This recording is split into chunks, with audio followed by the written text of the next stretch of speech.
didn't mean to disturb you. The day I've had, I tell you. I've got your crazy Frenchman's flying machine at the store. You fancy playing the aviatrix tomorrow? You know I'd do anything for you, Harry.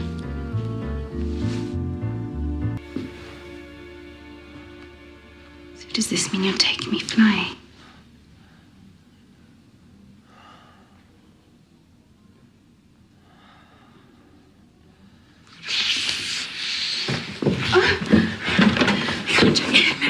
Someone might come in. I don't give a damn.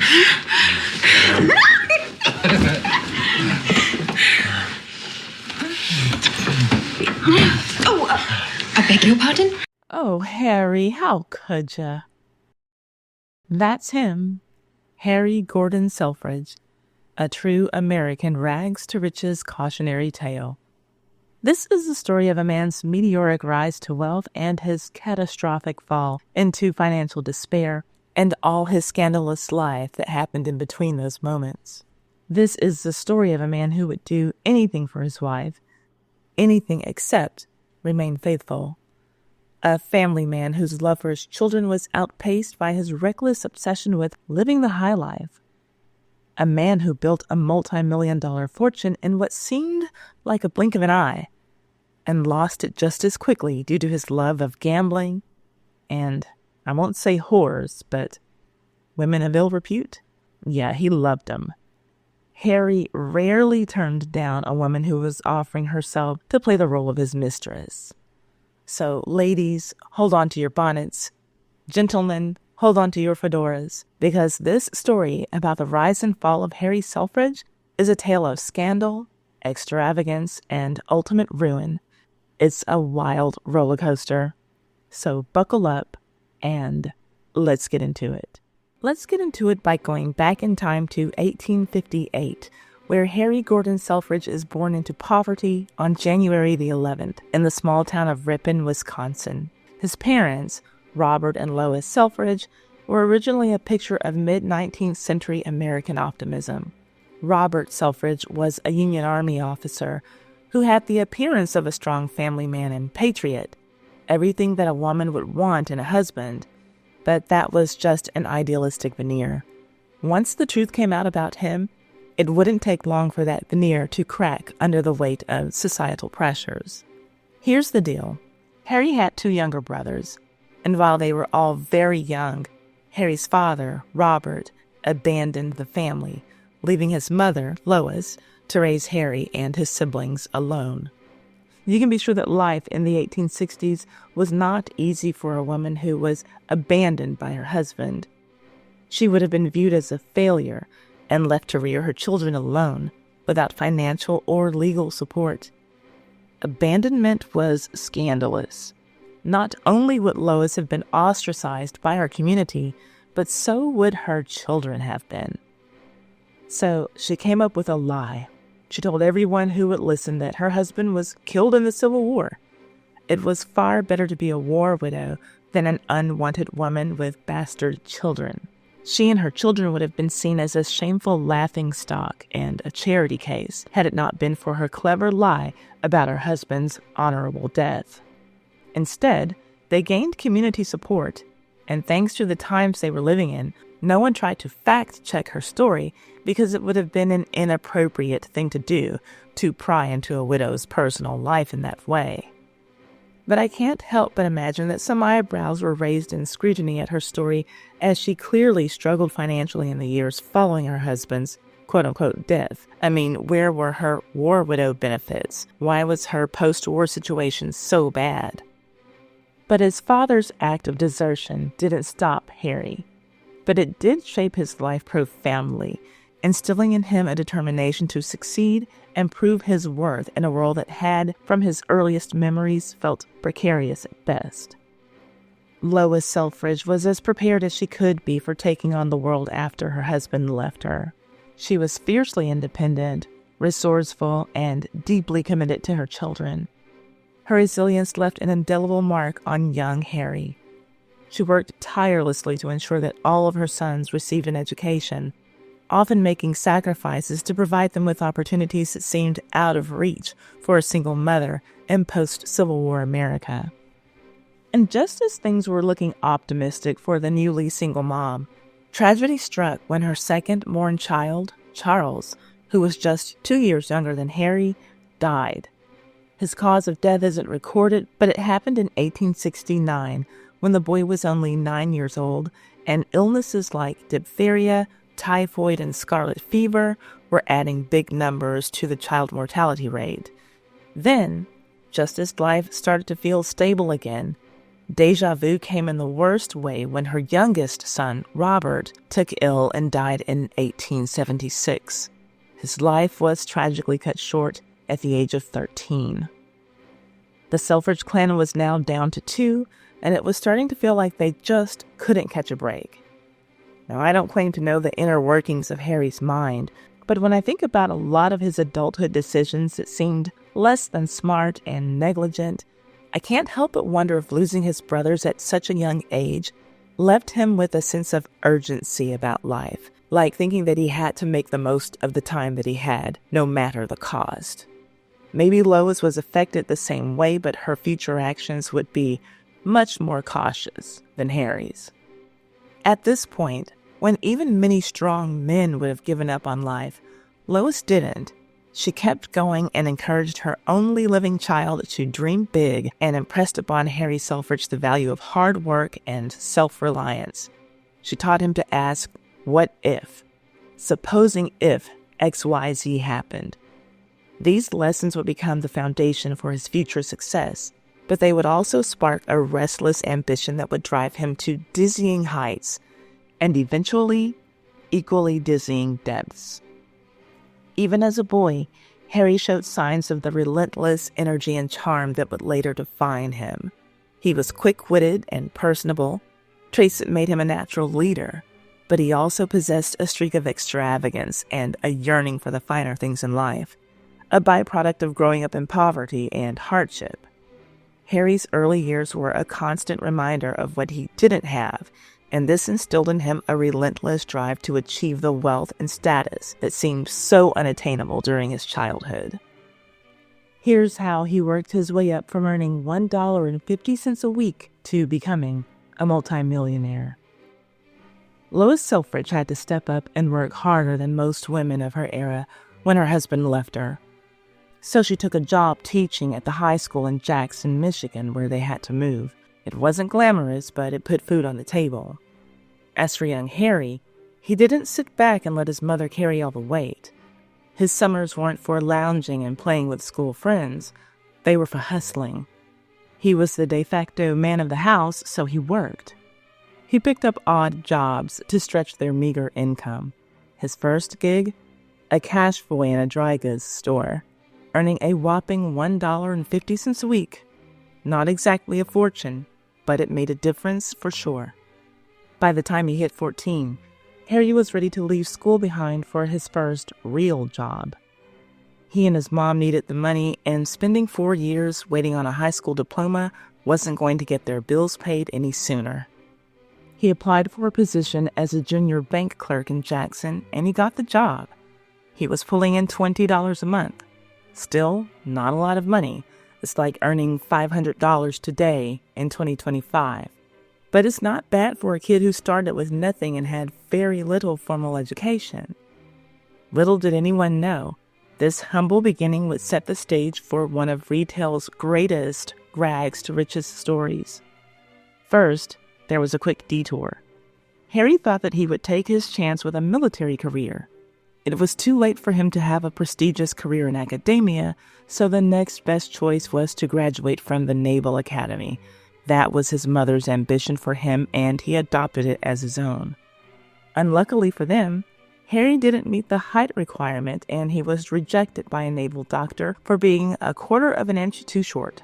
So, you already know that at some point in this story, Harry becomes a wildly rich man.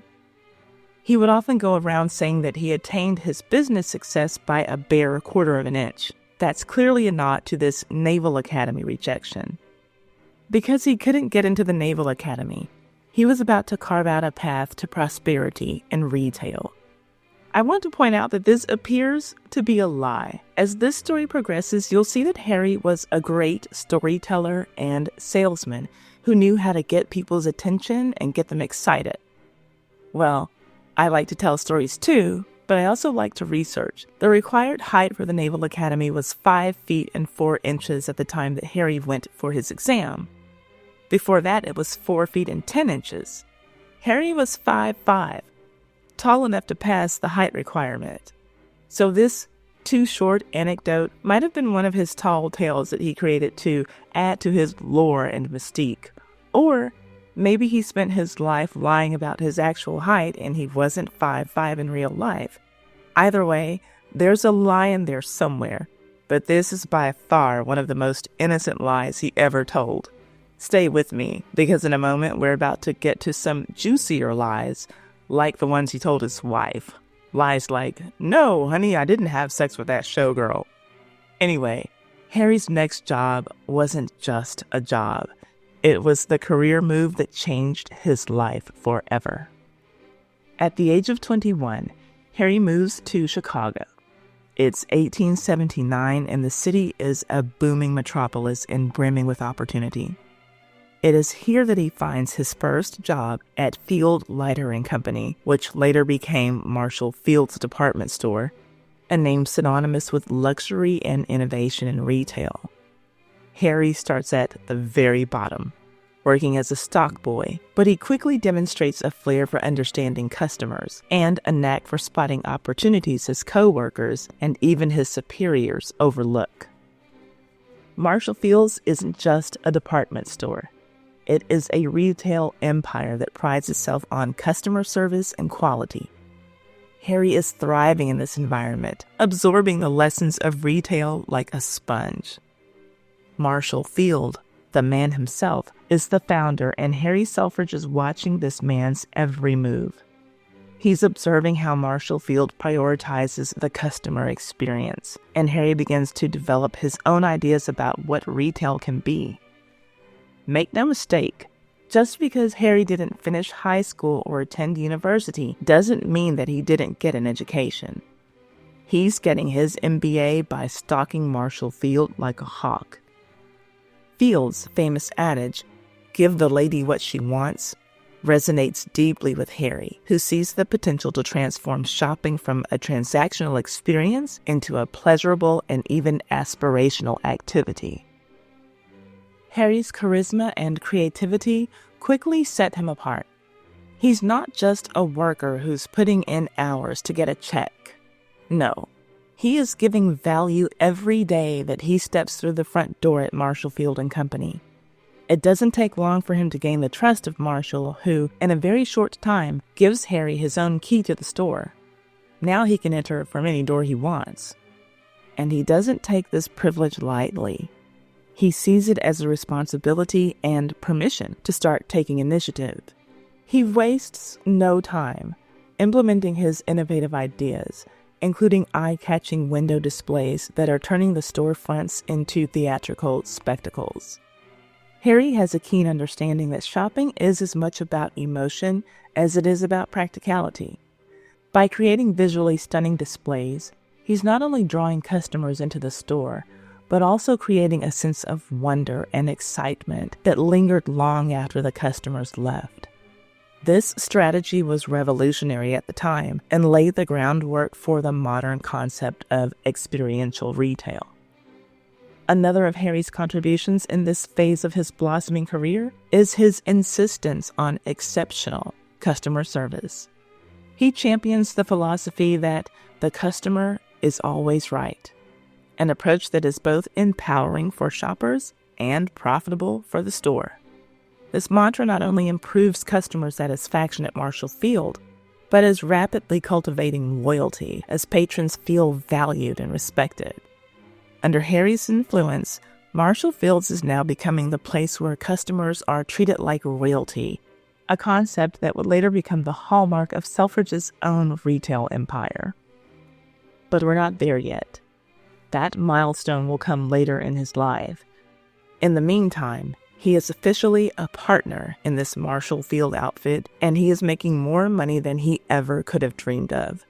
His high salary is allowing him to take care of his mother in a splendid fashion, and it's opening doors for him that he never could have walked through when he and his mother were scraping up just enough money to make ends meet. And because of his access to Chicago's high society, he also has access to the women in it. And one of them has caught his eye. Her name was Rosalie Buckingham. He calls her Rose. She's a socialite who was born into the right family, a family that gained its wealth by buying prime real estate in Chicago just before the city's boom. She's an accomplished artist, and she's pretty. Rose is his missing piece. He doesn't need her help to get money, but he needs her family's name in order to become a part of the elite society crowd. So he doesn't waste any time. He introduces himself. He is charming. She falls for him. They court. They like each other a lot. Well, he proposes to her and she says yes. Their wedding and receptions, yes with an S, are the biggest topics in the Chicago Tribune in 1890. They say their I do's on November 11th of that year, then go off to Mexico for their honeymoon. Their Christmas season is as merry as it can be, starting with an at-home on Christmas Day, then another one on New Year's Day, 1891. An at-home was a formal social gathering, typically held by wealthy individuals or families in their residence, where guests were invited to visit during set hours to socialize, enjoy refreshments, and demonstrate the hospitality and status of the hosts. This kind of event is right up Harry's alley because he's flashy and he loves showing off what he has worked for.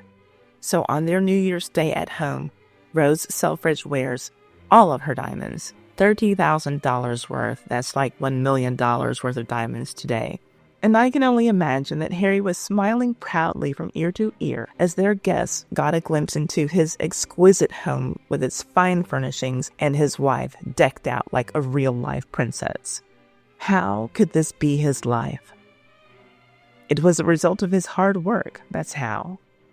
And it was now time for him to get back to it. Now he has a wife to take care of, and children will follow. So it's back to Marshall Fields. But it doesn't feel like a drag. Harry loves his work. He doesn't stop, and his mind doesn't stop. Marshall gives Harry the nickname Mile a Minute Harry. And even though it's not necessarily a compliment, Harry doesn't care. He knew that it was true. He kept coming up with great ideas on how to run the store. He's able to get these ideas because he sees what Marshall Field is doing. Marshall does not play games when it comes to customer service. Harry took note of a day when executors of a woman's estate came into the store to return a pair of the deceased lady's silk stockings. I don't know if 30-day returns with a receipt had been implemented at this time in retail history, but even if it had, this particular return was way past that 30-day period. The stockings had been purchased 28 years prior to the refund request, and Marshall Field refunded the full purchase price. That's how serious he was about his customers, and that made one heck of an impression on Harry. It is something that Harry takes on as his way of life. Then Harry has a bright idea. It's never been done before, but it sounds great in his head. What about putting a restaurant in the store? A place where women can socialize outside of their homes. He takes the idea to Marshall, and Marshall shoots it down.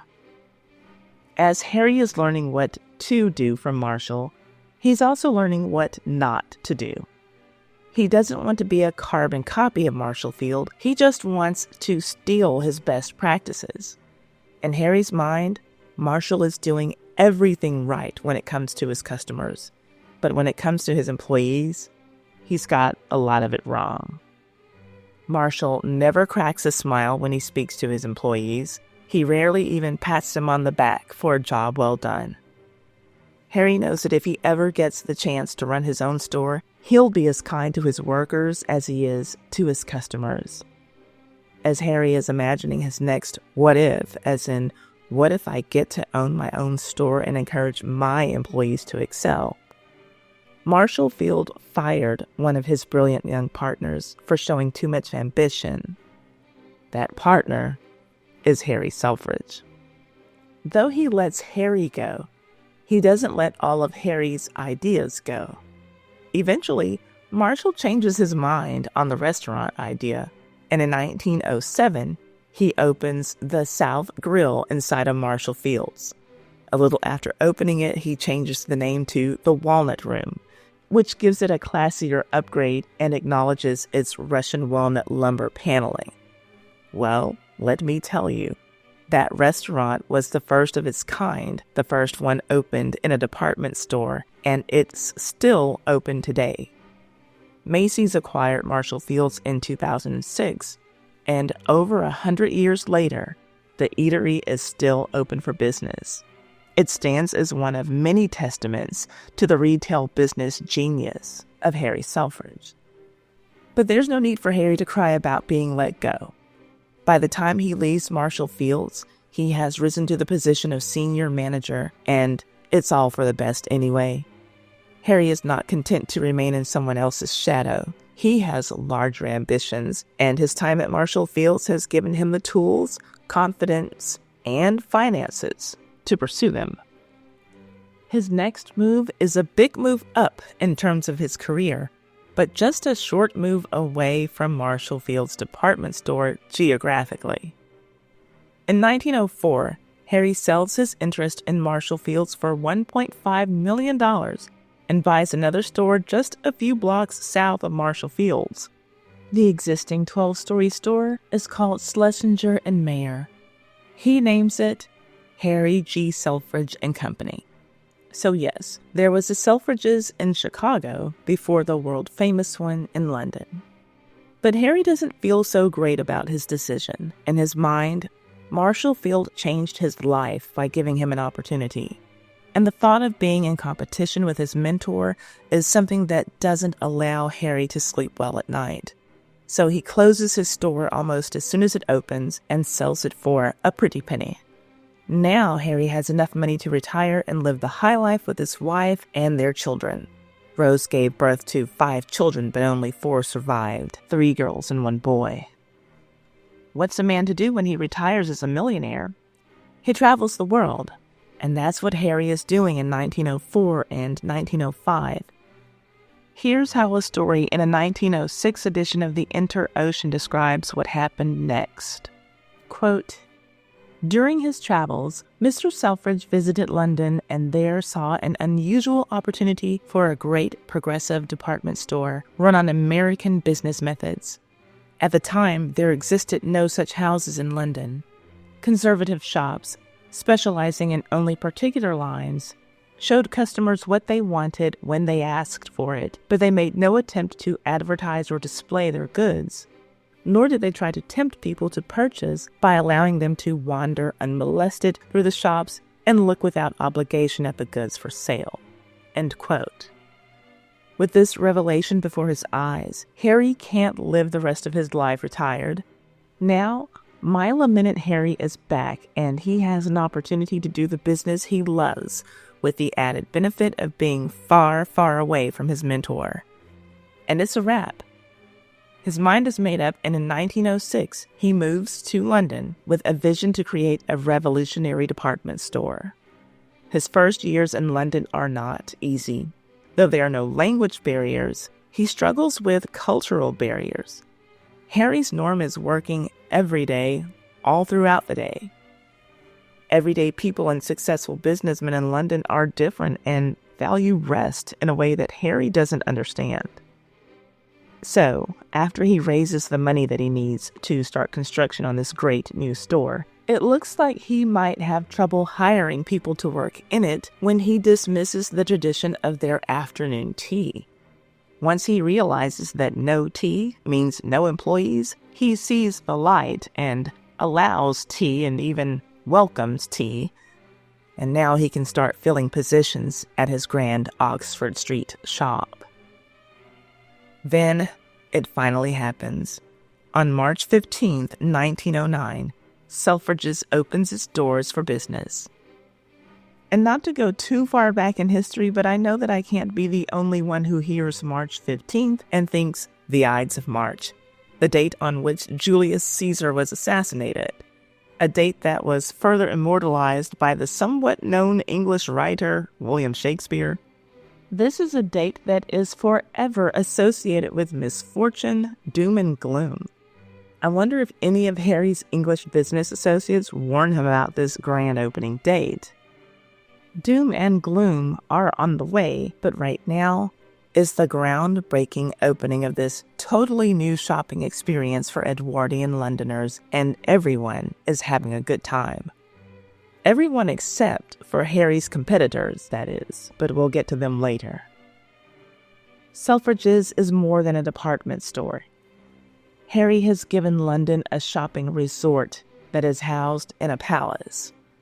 Wide-eyed locals experienced for the first time in their lives open-plan displays, in-store art galleries, writing rooms, a post office, and information bureau. It was like having Google inside of your department store. Selfridges also has a bargain basement. That was his invention. Harry may be the new kid on the block, but on his first day in business, he is running circles around his established competitors, putting them to shame. They are trying to keep up with Harry, but they can't. Harry Gordon Selfridge has them scared. There is no other way to say it. Harry has a line going down the block with people waiting to get in. Meanwhile, the rival merchants are scrambling, making their best attempts to divert traffic away from Selfridges to their own shops. The Inter-Ocean got the cable about Harry's opening day, and they shared the next day that Selfridges had thousands of people, mostly women, in the store just minutes after it opened. The total visitors by the end of the day was 150,000. His competitors, Harrods, Whiteley's, and John Lewis, to name a few, had spent small fortunes to get musical bands and even opera singers to perform at their shops on Harry's opening day. But their efforts did not pay off. London Underground cars had never seen so much traffic head to that end of Oxford Street as on the day of the grand opening of Selfridges. Harry's store is a shopping paradise for women, and he is catering to them. In addition to everything that was there on opening day, he'll go on to add a rooftop garden, a restaurant like the one he had previously suggested to Marshall Field, powder rooms, and a reading room just for women. And though his store opened with a cosmetic counter, he would be the first retailer to put the counter at the entrance of his store, so that it would be easy for women to reach, and so that the smell of perfume would fill the entrance of the store instead of the smell of horse manure from the street. All of his success is owed to the fact that he caters to women. Coincidentally, that is also the reason for his downfall, and we're getting there. Now, it can't be more clear that Harry's first day of business was spectacular.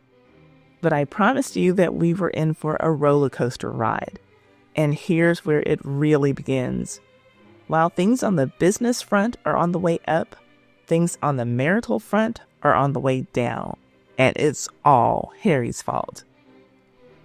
At the time of the store opening, Harry is also involved in some leg opening, and those legs don't belong to his wife. They belong to Siri Bernardo, who was his mistress from 1909 to 1912. Siri is the daughter of a philanthropist named Thomas Bernardo, and she is the wife of pharmaceutical magnate Henry Wellcome. Her marriage to him is ending as things start heating up between herself and Harry. Now, I gotta say, I don't know what her husband was expecting from her. She was 22 and he was 48. Okay, let me rephrase that. I do know what he was expecting from her. The same thing that Harry was. Well, eventually her husband divorces her and leaves her with not a whole lot of money. Luckily for Siri, there's nothing that Harry loves more than a damsel in distress, especially if he can throw some money at her troubles and be the man that she can lean on. He loves to play the hero. Oh yeah, you're going to see that Harry gets high off of giving his mistresses his money. So when Siri comes a-running to Big Daddy Harry, he is there for her. As long as her legs are open to him, his wallet is open to her. He gives her money and the lease of a beautiful home in York Terrace West. Just as all of this is happening, Rose, Harry's wife, remember her? I don't know if you did because it seems like he didn't. Anyway, Rose is taking a trip back home to Chicago. Now, right around this time that Siri is moving into her new home. It was a very quick trip for Rose. The newspapers reported on how expensive the trip was for such a short stay, noting that the Selfridges must have had a lot of money for her to be able to take such a costly trip that's so short. Maybe Harry's affair with Siri was part of the reason, or the only reason why Rose took this trip, to get away from the embarrassment that her husband was causing her. I can't know for sure. You know how it was for women who were married to powerful men who cheated. Sometimes, those women had to shut their mouths and endure. And why were the papers only marveling at the wealth of the Selfridges? Was it to avoid mentioning the scandal everyone knew but did not dare to print? After all, Rose was but a woman and Harry was a powerful man. Was this affair of his merely the price that Rose had to pay for being married to such a keen businessman? Well, Harry's affair with Siri is on and off for about 3 years. And in the second year of his affair with Siri, he manages to squeeze in another mistress. Imagine that. Harry is cheating on Siri. The woman is Eleanor Glenn. She was involved with this guy named George Curzon. George was an earl who had been the son-in-law of Levi Leiter. Remember that name? He is the Leiter of Field and Leiter, the original Marshall Field department store. And if his marriage to Leiter's daughter is sounding like one of those American dollar princess stories to you, it should, because it is one. George was born into this aristocratic family that had no money, so he married Leiter's daughter for her money. Now, he's ready to end his romance with Eleanor Glenn in 1910, but she owes him money. Guess who paid that money for her? Harry Selfridge. He loves to help a pretty lady who needs some cash.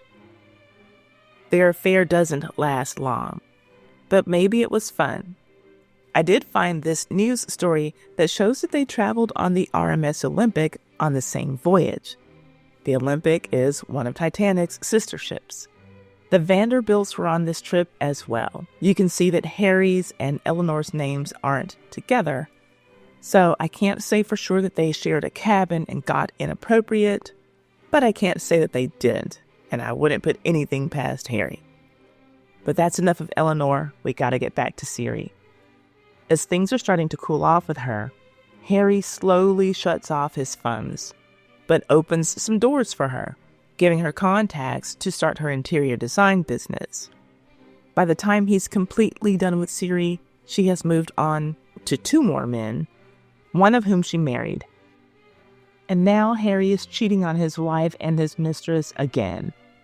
This time with the French showgirl, Gaby. And in case you're one of those people who hates mistresses, side chicks, concubines, know that Siri's romantic life did not end up so great. She married a gay author who hated her, even after she died. Her husband was Somerset Maugham. And he wasn't a big fan of Harry either, because Somerset didn't know that Harry was still giving her money when she had moved on to him. Somerset felt like a fool. But that's old news to Harry. Now the year is 1912 and Selfridges is thriving. It is one of London's premier shopping destinations. It's an uphill climb for Harry, no doubt, but he is succeeding and hushing the noise from his local competitors who are saying that Harry's efforts to Americanize British merchandising methods will fail. Successful men sometimes say that having the right woman at your side can contribute to your success. Well, Harry has his wife and a spare, so there's no wonder why business at Selfridge's is booming. Selfridge's is not just a place to shop. It's a place to socialize, relax, and maybe even run into your favorite celebrity. And if your favorite celebrity stops by, there's a big chance that Harry is going to have him or her sign his window. Harry has this plate glass window in his office that's called the signature window. If you're noteworthy, Harry invites you to his office so that you can sign it with his diamond-pointed stylus. The names of some of the world's most famous and interesting people are on this window. It has the autographs of Rudolph Valentino, Amelia Earhart, Prince George, Duke of Kent, Ethel Barrymore, Drew Barrymore's great-aunt, the Dolly Sisters, Vivian Leigh, Isadora Duncan, Will Rogers, Anna Pavlova, Prince George of Russia, Eleanor Glenn, and Gaby Deslys. You know that those last two names are a couple of his mistresses. But Harry slept with at least 3 of those people whose names I just rattled off. I bet that his wife wanted to smash that window to pieces. After all, part of its purpose, whether intentional or not, is to memorialize his sexual trysts. And a lot of the women who signed were merely famous women who didn't cause any trouble in Harry's marriage. Gaby Deslys signed the window, but she did cause some trouble in his marriage. Let me tell you about her. Gaby is a French showgirl. She's a dancer and just the kind of babe that Harry Selfridge likes. Beautiful, loose, and popular. He loves famous women. He loves being in the in crowd. Now, Gaby has a reputation for a lot of things. She's the toast of London during World War I, and it was this known thing that she had a fee that men paid to take her out on dates. And it's not going to take long for Harry to pay more than all of those desperate men combined. So, it's some work day in 1912. After a hard day at Selfridge's, Harry heads down to the Palace Theatre on Shaftesbury Avenue. The live show he's watching is Mademoiselle Chic. The star of the show is Gaby.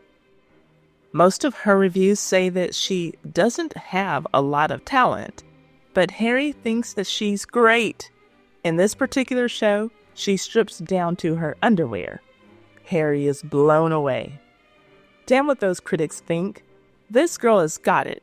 As a matter of fact, he's so convinced by her nearly nude act that he takes it upon himself to buy this young lady some clothes. Yes, Harry invites Gaby to Selfridge's to give her a guided tour and allow her to pick out some items that she can wear. Because Harry is, just a good guy who wants to help. And he continues to help Gaby for the next few years. He's lavishing her with expensive gifts. And I'm not talking about designer shoes and handbags and clothes. Well, not just those things. Harry is going all out. Rubies, sapphires, emeralds, pearls, diamonds, whatever she wants from Harry, she gets.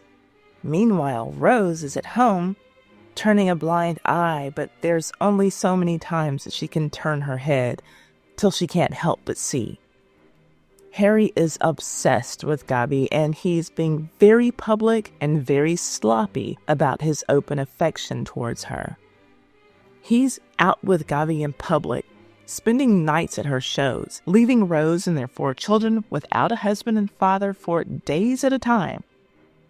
You know that Rose has to be embarrassed. But then, instead of coming to his senses and trying to make things right with his family, Harry does the total opposite when he not leases but purchases a stately home in Kensington for Gaby. He pays £50,000 for it. Let's be clear, Harry is not just buying her a house. He's putting Gaby in high style. Kensington is one of the most affluent neighborhoods in London. He is making a statement and damn near marking his territory with his purchase. 50,000 pounds in 1912 is like $7.7 million today. That's a lot more than the trinkets that men of means typically give their mistresses. Gaby spends her time in the public eye, making it clear that her affection is for sale. And Harry, who loves to win, is proud to be the highest bidder. Not only does Harry buy her this exquisite home, he furnishes it completely, and all of the furnishings come from Selfridges.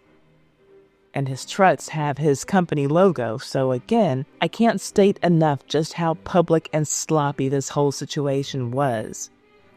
His trucks were pulling into Gaby's driveway at a steady pace to keep loading up her house with all of the finest wares from his 150 departments at Selfridges. The neighbors know. The whole city knows. Harry is embarrassing his family, but he's too blinded by his love for Gaby to see it or to care about it. While Harry is making these decisions all on his own, Gaby is no angel in the situation. It's Harry's decision to cheat, but she also knows that he's a married man with children. But as long as he's paying her way, she doesn't care. She's happy to be his lover. She's happy about the attention that they're getting, even if it makes her look like a woman who lacks character.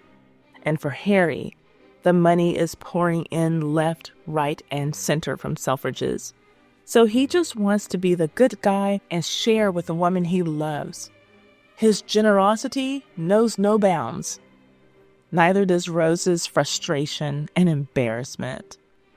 This husband of hers is spending the next few years of their married life sending Selfridges delivery trucks to Gaby's house almost daily. Those trucks are loaded with the best that his store has to offer. Delicacies from all over the world, huge quantities of the finest wines and champagnes and flowers. He loves to send Gaby enormous bouquets of roses. Roses. His wife's name is Rose. How can he not stop and think about the mother of his children as he's carrying on like this? And guess what else? On the rare days that he's not having his finest merchandise delivered to Gaby, she's coming into the store. Well, because she needs to visit her sweet Harry and she needs to shop. She picks out the best and most expensive items she sees and buys them on credit. And she charges all of this stuff to Harry's account. Month after month, he smiles and foots the bill. Kind of makes you wonder how he's going to end up with no money at the end of this story, right? His actions are nothing short of disgraceful. But here's the biggest stunt he pulls for Gaby, and if this doesn't scream obsession, I don't know what does. Gaby complains to Harry, "Honey, my garden is a mass of tangled weeds, and that makes me so sad." Perhaps she only had time to be a hoe and not use one. But she doesn't need to lift one finger because Harry is a good guy who cares about women. You can say that he is a rake who doesn't know how to use one. But he has enough money to hire all of the rakes and hoes that it will require to get rid of those weeds for his sweet, precious Gaby. But he goes beyond that. After Gaby made that complaint to Harry, she wakes up the next morning, looks out of her window to see that not only are all of the weeds gone, but spring is in full blossom in her yard. Her lawn is covered in an array of spring flowers, daffodils, pansies, azaleas, and tulips, you name it. If the flower exists, it's there in her garden.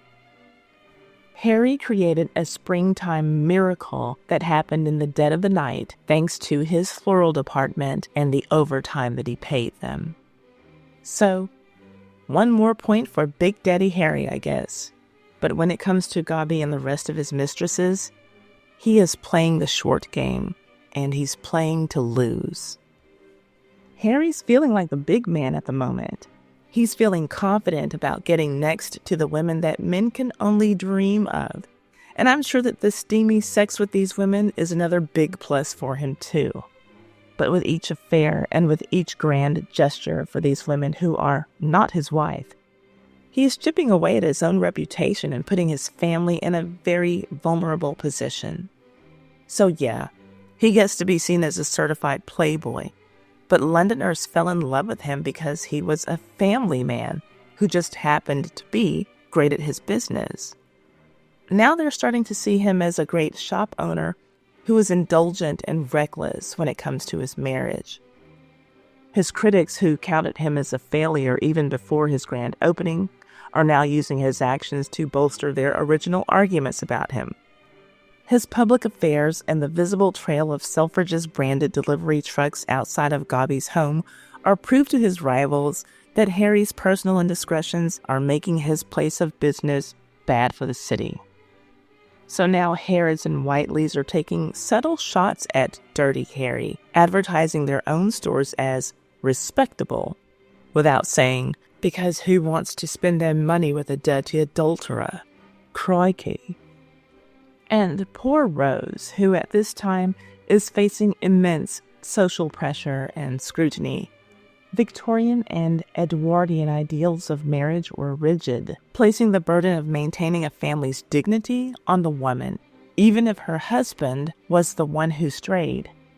You know how it goes. She must not be taking care of him if he needed to look somewhere else for affection.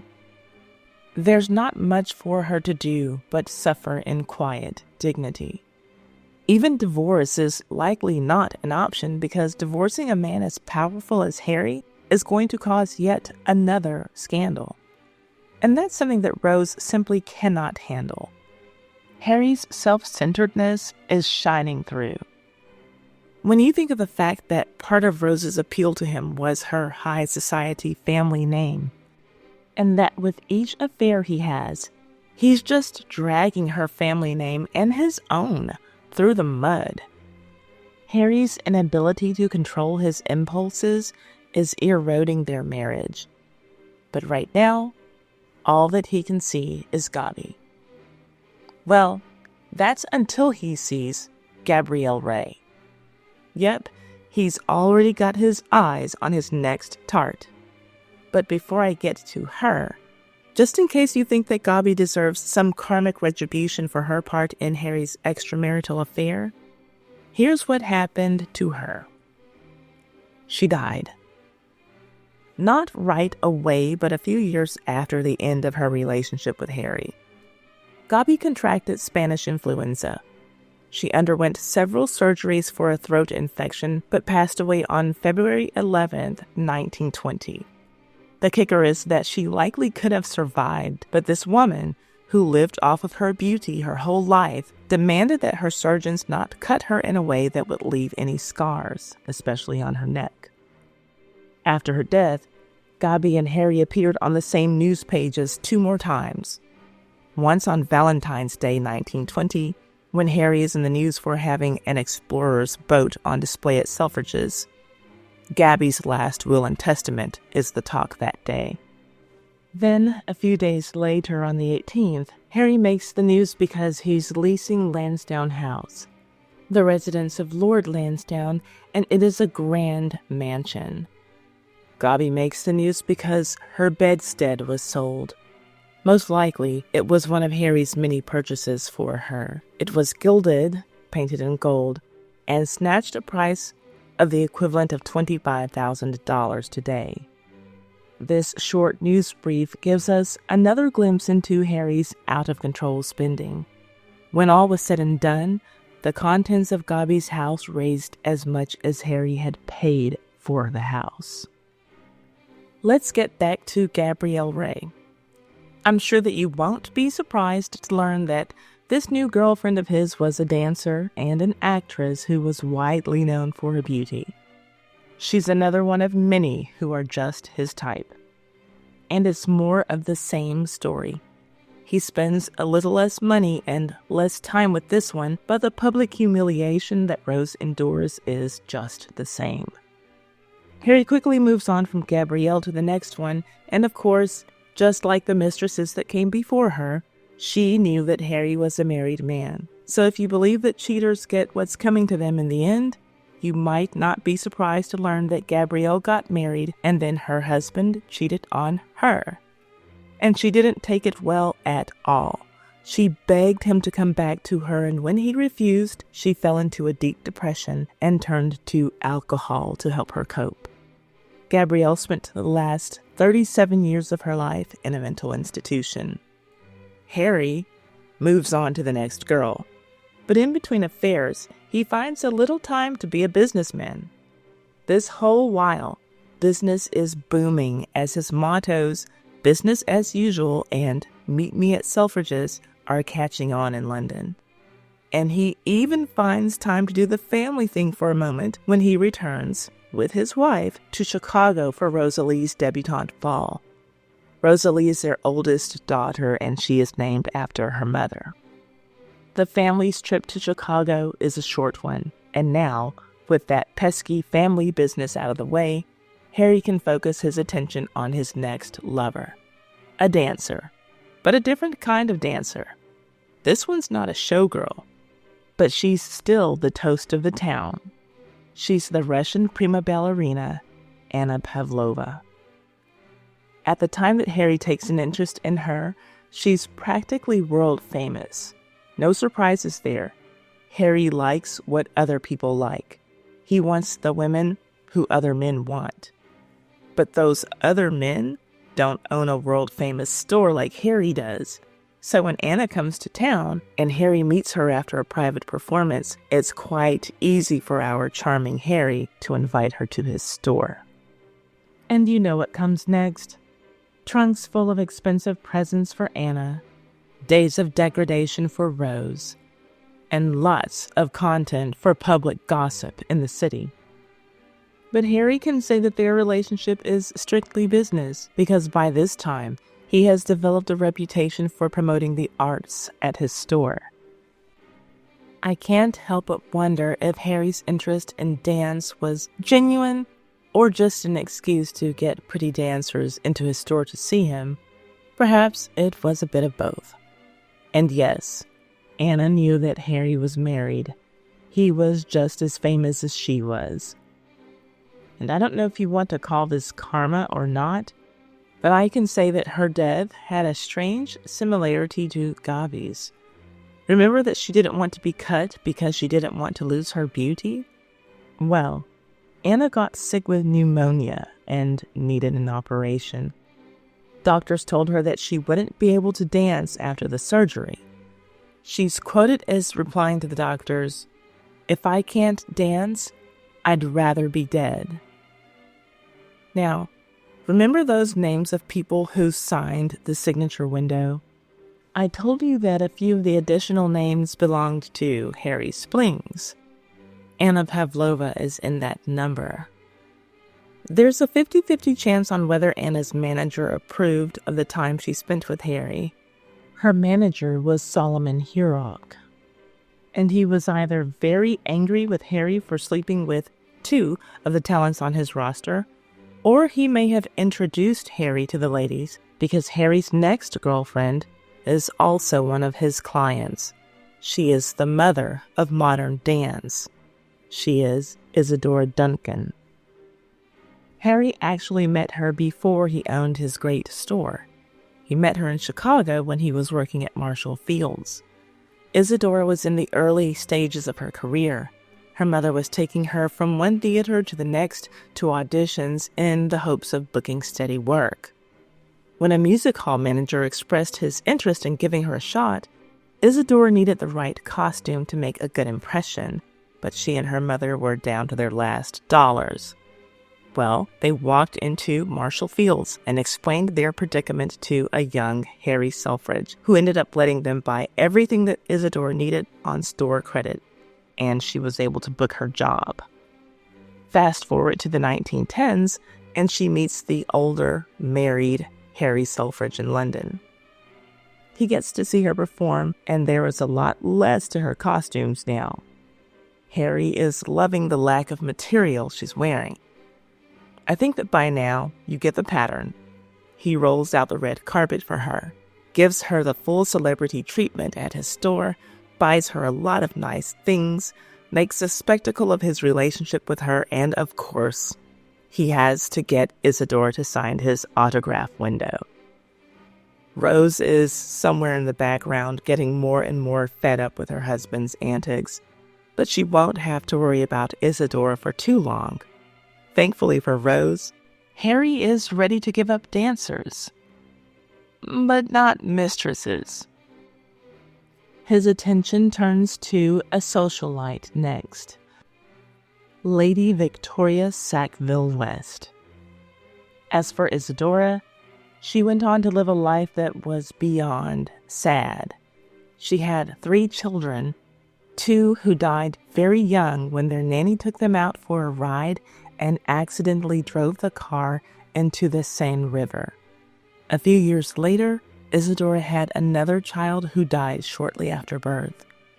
She spent her last years struggling financially and running up debts at hotels, trying her best to maintain her grand lifestyle. While out on a drive in Nice with a French-Italian male companion, Isadora was wearing a beautiful scarf. It was draped around her neck and blowing in the wind. Then it got tangled up in the wheel well and broke her neck, practically decapitating her. That was in 1927. Now, Harry goes through a whole chorus line's worth of mistresses in the 1910s, many overlapping to the point where his mistresses feel like they're being cheated on with his other mistresses. There's an actress named Eva Warwick. Her stage performances are underwhelming, but she's a 10 in the looks department. Quick side note, if you happened to watch the Mr. Selfridge series, you probably can't help but remember the character Ellen Love. She's a fictitious character, but a very good representation of Harry's kind of girl. Imagine about 10 more of these types from 1910 to 1918, and you get the picture. Now let's rewind just a little bit to 1915. We're with Harry and his newest love, Lady Victoria Sackville West. His department store is as busy as ever. He understands the power of the press, and he is spending a lot of money on aggressive advertising campaigns. And he's spending just as much on his mistresses. And this new one is an aristocrat, even if her background isn't squeaky clean. Harry knows that he'll need to spend some money to impress her. Lady Victoria is the beautiful, illegitimate daughter of the second Baron Sackville and his Spanish mistress, Pepita de Oliva, a dancer. It sounds like Lady Victoria has found a man who is just like her daddy. Harry's meeting Victoria is inevitable. Her social standing and his net worth put them in the same social circles. These two are both flamboyant and love a lot of attention, and they get it.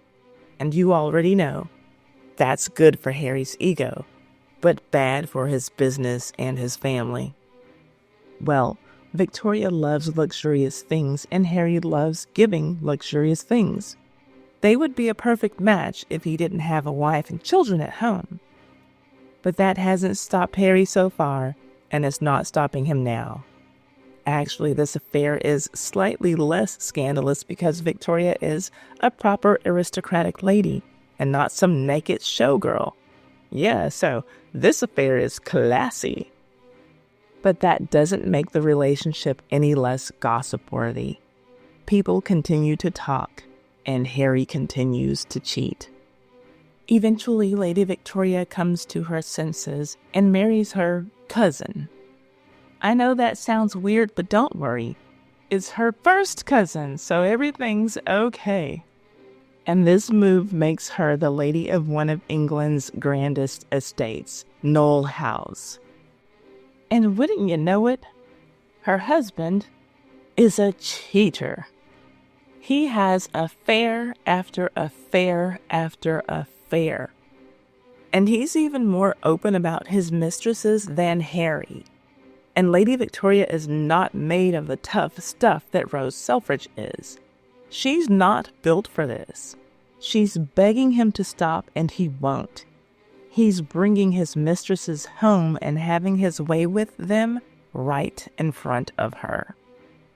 I wonder if Victoria ever thought about how Rose Selfridge must have felt as all of this is happening to her. Oh well. Time is marching on, and so is Selfridge's. Harry Selfridge, despite all of his shortcomings and public indiscretions, is heralded as the Prince of Retail. He is using his store to promote cultural events and exhibits. He is doing whatever it takes to draw a crowd, and everything that he is doing is working. He's the first British merchant of his kind to sell ice cream in his shop, and he installs a soda fountain, also a first there. He has managed to make Selfridge's an experience, not just a shopping destination. He's catering to every customer at every price point. And for the women who couldn't purchase his expensive items when they were in season, his bargain basement is there, allowing them affordable, easy access to the goods they want. To be honest, Harry's penis belongs in his bargain basement because anyone who wants some can get it. There's no time to go into the details of every affair that he has, and there's no reason. You see that they're pretty much all the same. But what makes his affair with Lady Victoria special, for lack of a better word, is that while Harry is with her, some major fires are going on at home. For one, Harry's middle daughter is engaged to a man who is clearly not a suitable match. The other problem is even bigger, and it's to do with Rose. In addition to being sick of his infidelity and carelessness, she's sick. Just plain sick. And dying. You see, while Harry is having a grand old time with his lovers, World War I is going on in the background. Harry originally leased Highcliffe Castle as a retreat for his family, but it has become a place where Rose and his daughters are contributing to the war effort by caring for wounded soldiers. This is the work that is keeping Rose busy while the town is gossiping about Harry's dalliances with showgirls. And something else is going on in the background of this story where Harry is the main character and everyone around him is either a supporting character or a prop at his disposal. That something else is the Spanish flu. The Great Flu of 1918, Purple Death, whatever you want to call it. Rose spent her last days pouring her heart and soul into caring for the wounded soldiers at Highcliffe.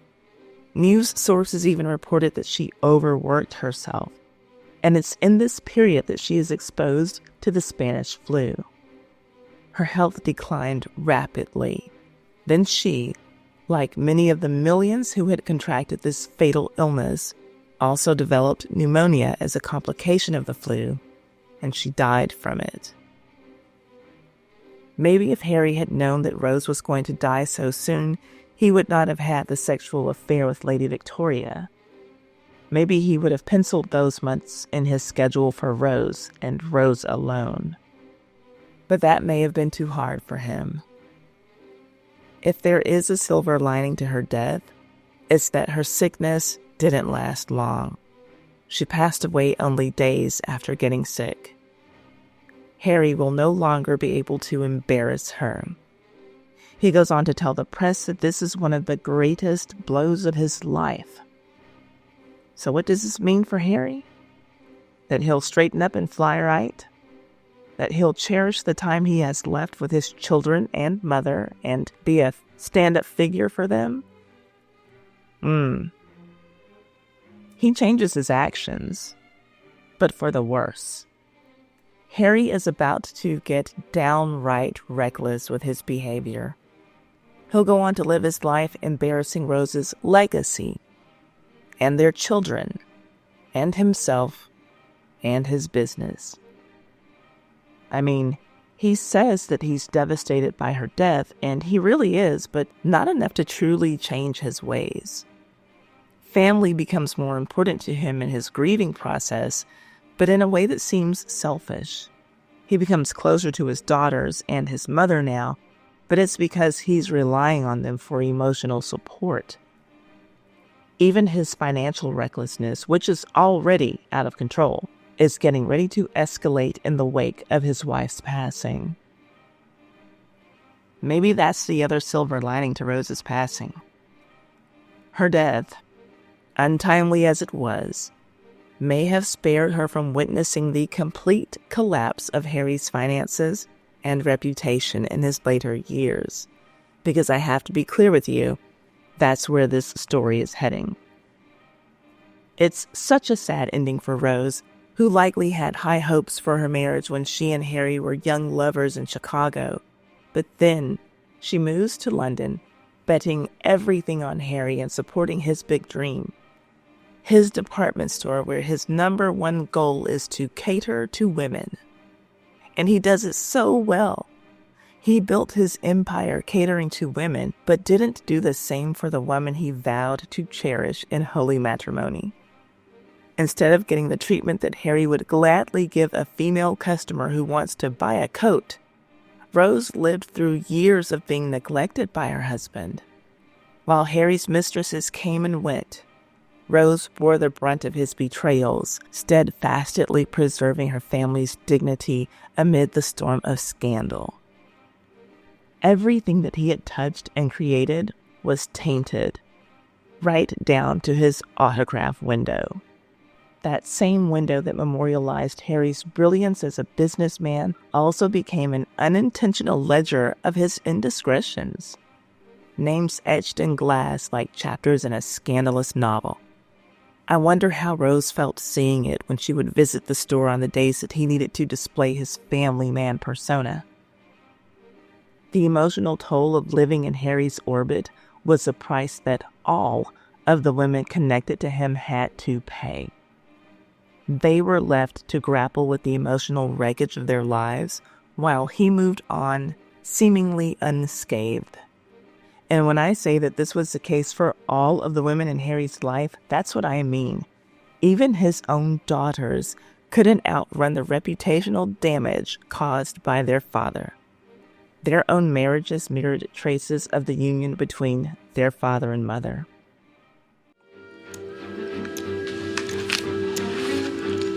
The lady wins. Right, time for bed. I'm out. No one's leaving, no excuses. No, I've got to be up in the morning. I have a very demanding employer. I'd stay, but I'm all out.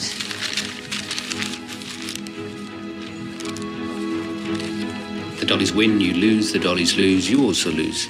They are an expensive hobby, Harry. There's our Harry, living it up. Fast women, hard liquor, and high-stakes gambling. Kind of makes you wonder how he's going to end up broke when this story's over. Well, let's see.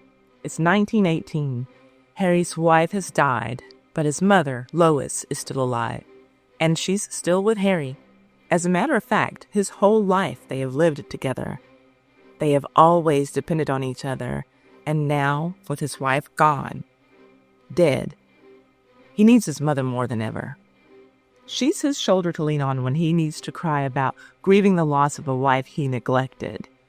Rose was the one who played the biggest role in taking care of their children, and now Lois is stepping up to fill that void for her grandchildren because Harry can't. He's still largely unavailable to his family. And it's a shame when you think about how his own father abandoned him and his mother all of those years ago.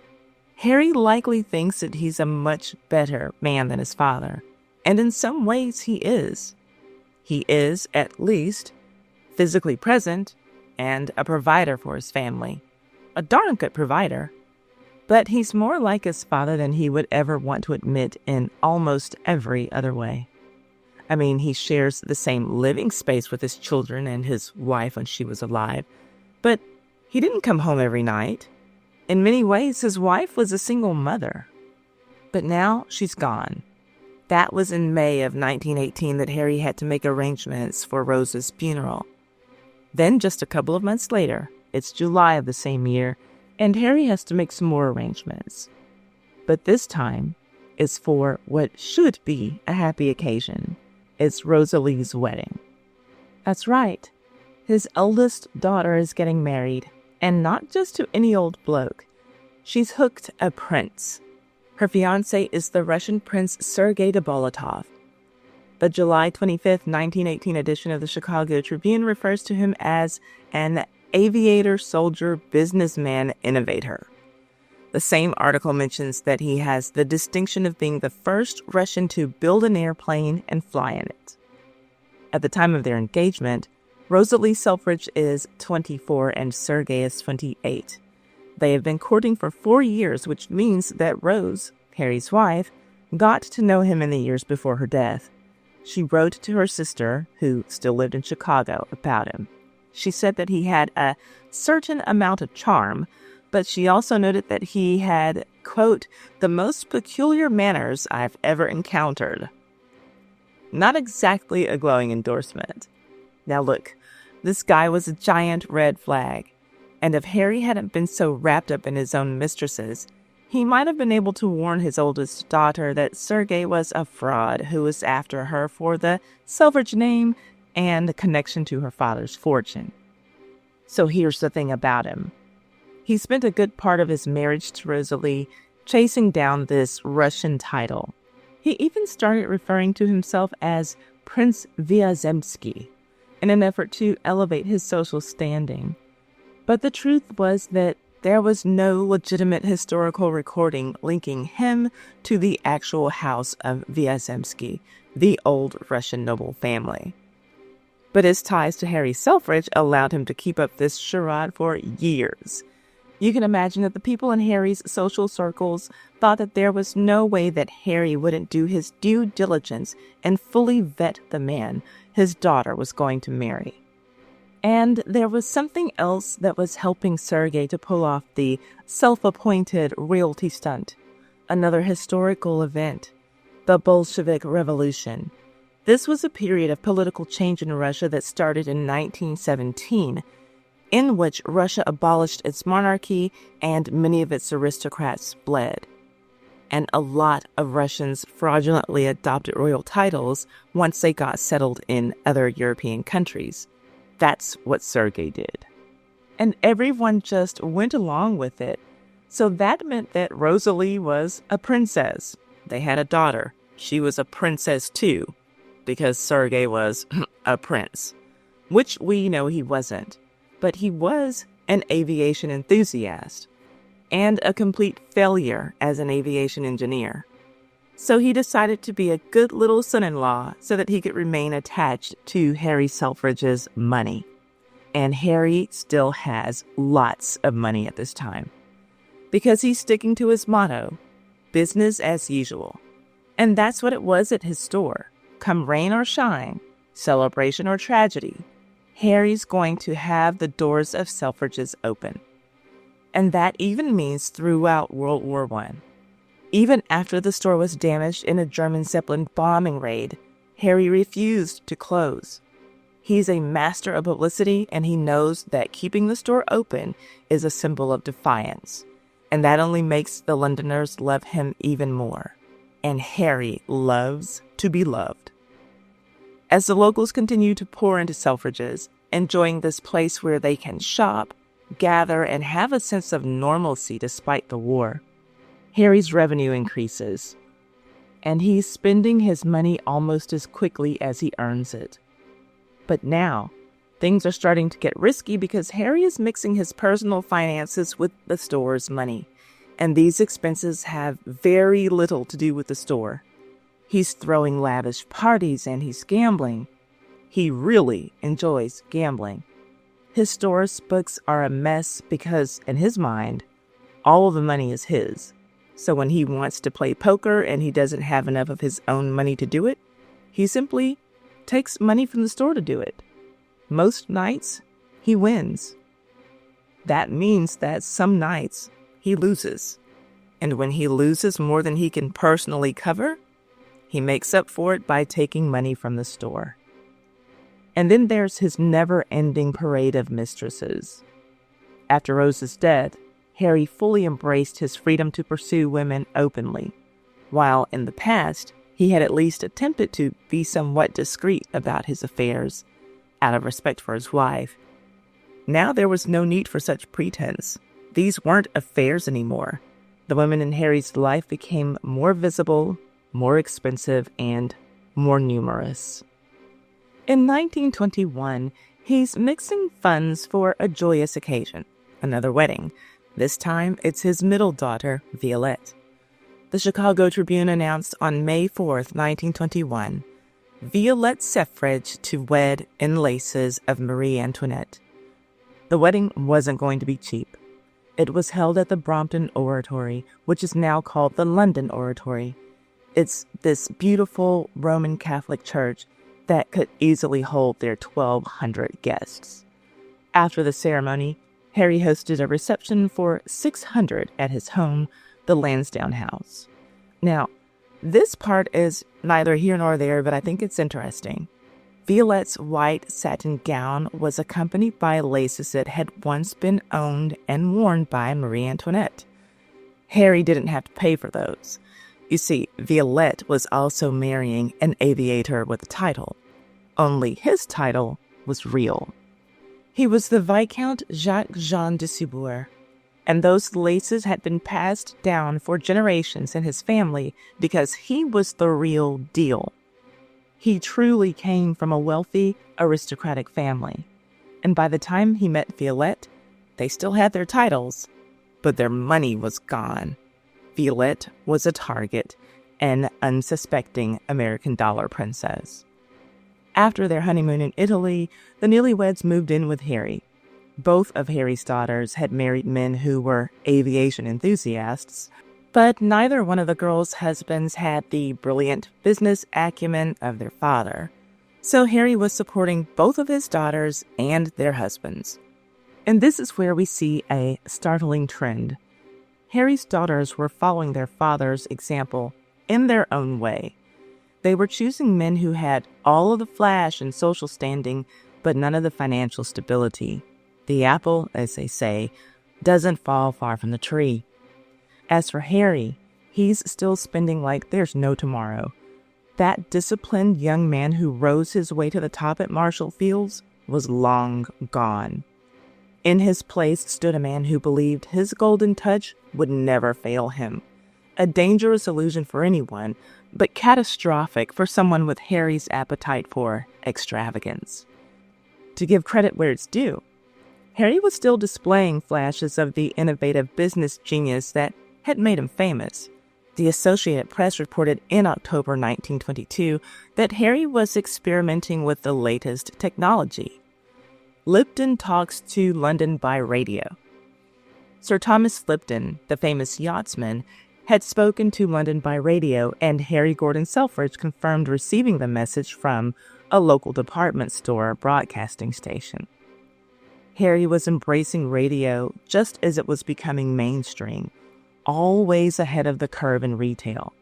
He understood that technology was changing how people communicated, and he wanted his store to be part of that revolution. He was installing state-of-the-art innovations at Selfridge's, while many of his competitors were still relying on the old ways of doing business. By 1922, Harry's eye had wandered to a new star on the London stage. Her name was Elise Deslys, a French singer and actress who was appearing as a dancer in a popular revue at the time. Elise was exactly Harry's type: beautiful, talented, and in the public eye. Contemporaries reported that Harry was head over heels for her, following the same pattern he had established with his previous showgirl mistresses. He would encourage her to appear at Selfridge's for promotional events and would dress her in furs and jewels, effectively using his store's inventory to adorn his latest conquest. This wasn't just generosity on Harry's part. It was also good business. Having a glamorous star like Elise appear at the store would draw crowds and generate publicity. But the line between business and pleasure was increasingly blurred in Harry's mind. The furs and jewels he lavished on Elise became presents rather than loans, adding to his mounting personal expenses. Elise was no Gaby in terms of draining Harry's finances, but she was another link in the chain of expensive relationships that were slowly but surely chipping away at his fortune.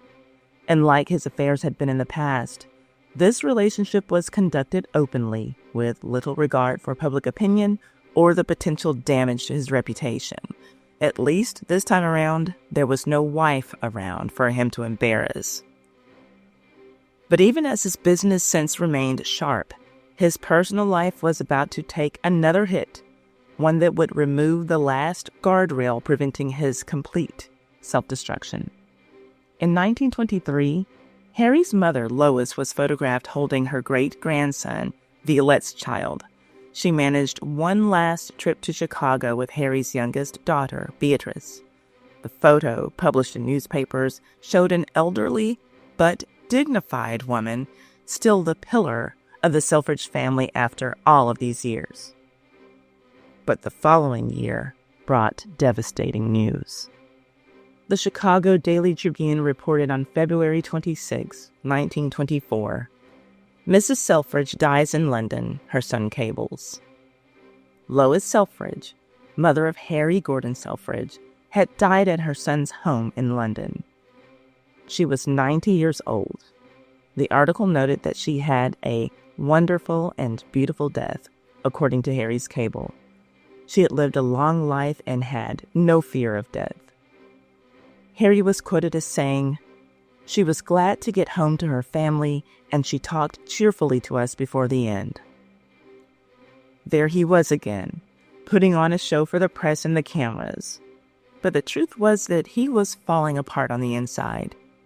Harry had lost his rock, his North Star.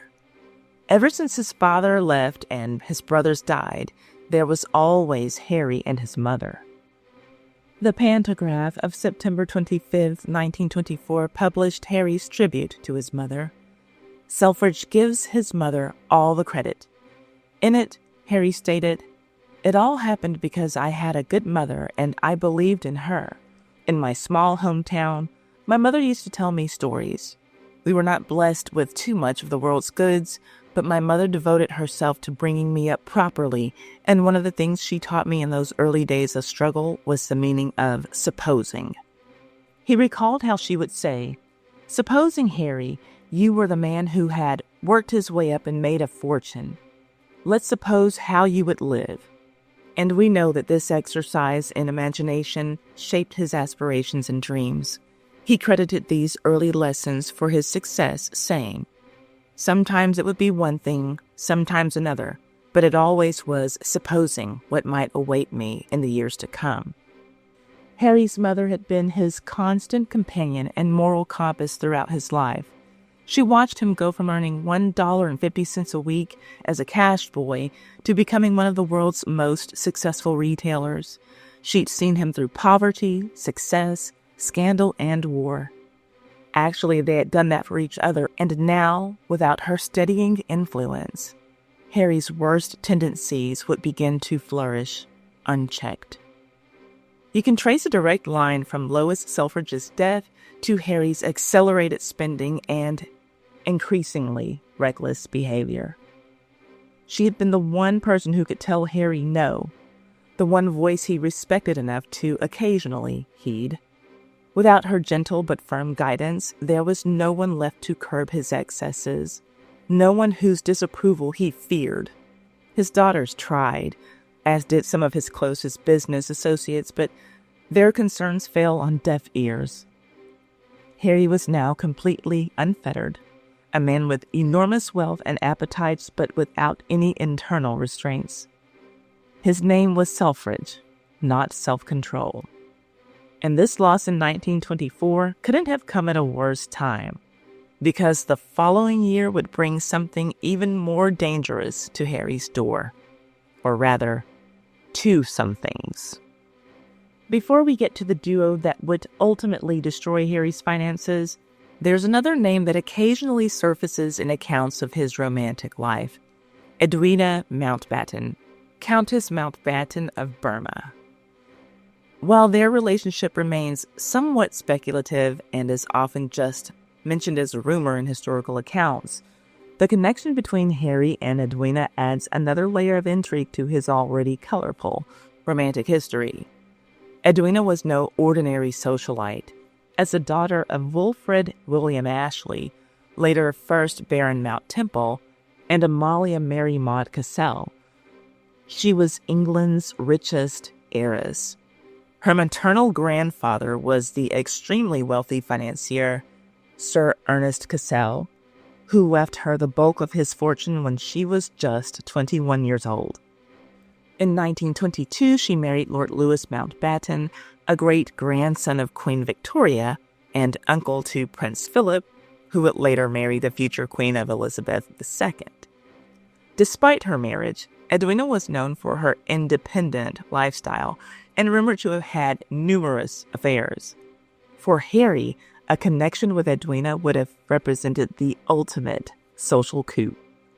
An affair with a genuine member of the British aristocracy, connected to the royal family and one of the wealthiest women in England, it would have aligned perfectly with his lifelong aspiration to be accepted by the highest echelons of society. Whether the affair was real or merely gossip, the association with Edwina's name only added to Harry's reputation as a man who moved in the most exclusive circles, both in business and in his personal life. But even Edwina Mountbatten would pale in comparison to the two women who would soon enter Harry's life and hasten his financial downfall like nothing before. Enter the Dolly Sisters. In 1925, Harry met identical twin sisters Jenny and Rosie Dolly, Hungarian-born dancers known professionally as the Dolly Sisters. The twins had been born Janci and Rosicka Deutsch in Budapest in 1892 and immigrated to America as children. They started performing in vaudeville at a young age, and by the 1920s had become international stars known for their beauty, their lavish lifestyle, and their burlesque-style dance routines. By the time Harry met them, the Dolly sisters' popularity was actually fading, but they were still glamorous enough to catch Harry's eye at the exclusive Kit Kat Club in London. This wasn't some ordinary nightclub. The membership fee alone cost more than the average working-class person in 1920s Britain earned in a month, and the twins commanded an astounding £500 per week for their performances. That's equivalent to around $37,000 in today's money. The moment Harry laid eyes on the identical beauties, he was smitten. They were, as you know, exactly his type. Famous, beautiful, and exotic. But unlike his previous conquests, the Dolly sisters came as a pair. That didn't bother Harry one bit. In his mind, that only meant double the fun, double the beauty, and double the sex. They made a fortune as dancers on 2 continents and became favorites in London's smart society. By the time they sashayed into Harry's life, they were as famous for their gambling as for their dancing. Harry adopted them both, and Jenny, the prettier of the two, became his special favorite.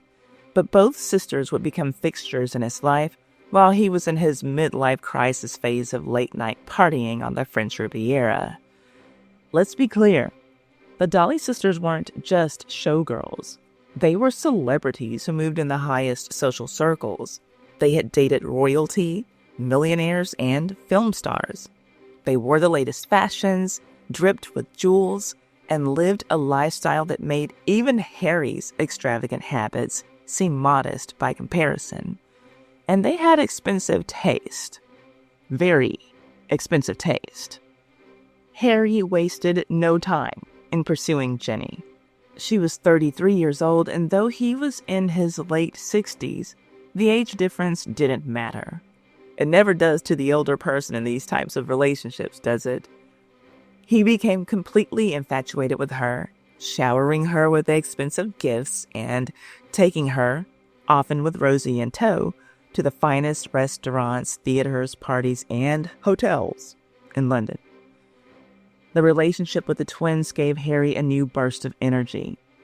Contemporaries noted that he seemed rejuvenated in their company, almost giddy with excitement. He loved being seen with these beautiful celebrities, loved the attention it brought him in the press, loved being the envy of other men. He felt like he did back when he had the stunner Gaby on his arms, but times 2. And it's worth mentioning that Gaby and Jenny Dolly had been good friends, likely around the time that Gaby was his mistress, so there's that. But there was something else about the Dolly sisters that made them particularly dangerous for Harry. They loved to gamble, and I mean loved to gamble. Now, Harry had always enjoyed a flutter at the card tables himself, but what had been a casual pastime became an obsession under the influence of the Dolly sisters. Jenny, in particular, was a compulsive gambler. She believed she had a system that couldn't fail, a way to beat the house. She didn't. It wasn't long before the trio was hitting the casinos of London, Paris, and the French Riviera regularly, sometimes winning, but more often losing spectacularly. And always it was Gentleman Harry picking up the tab for the ladies' losses. One particularly disastrous expedition to the casinos of the French Riviera in 1928 saw Harry losing almost 100,000 pounds in a single spree. That's over $9 million in today's money. The American newspapers couldn't get enough of the scandalous story. One reported, Miss Jenny Dolly of the Dolly Sisters, who has played $100,000 at the casino tables in Cannes in recent months, is keeping up her sensational playing in the face of many defeats. The article described how she has squandered various fortunes and noted that Harry Gordon Selfridge is devoted to both Jenny Dolly and her sister Rosie, yet every afternoon for the past 4 months, Jenny Dolly and Harry Selfridge have been seeking their fortune at the casino. The paper continued with the juicy details. Each afternoon, she is there in charge, placing 100,000 francs at once on a single number. So far, Harry's Railway, a system of placing chips on 3 numbers in a row, has lost more money than the Chicago Tribune's circulation fund. Think about that for a minute. Harry is losing more at the gambling tables in a single afternoon than would be required to run the entire circulation department of a major newspaper. That's the scale of his gambling habit at this time. The article went on. The casino cannot lose as long as it can find Americans like Jenny Dolly and Harry Selfridge with money to spend. While playing roulette, Selfridge is like the bank. He's there with the francs when Jenny pushes stack after stack of 100-franc notes across to the chef. 10 of the Riviera's hotel's winter season profits depend on these 2 players. What's particularly striking is that this gambling binge was happening in 1928, just a year before the Wall Street crash that would herald the Great Depression. Harry was hemorrhaging money at the worst possible time, right before the global economy would take a serious nosedive. But Harry couldn't see what was coming. He was blinded by his obsession with Jenny.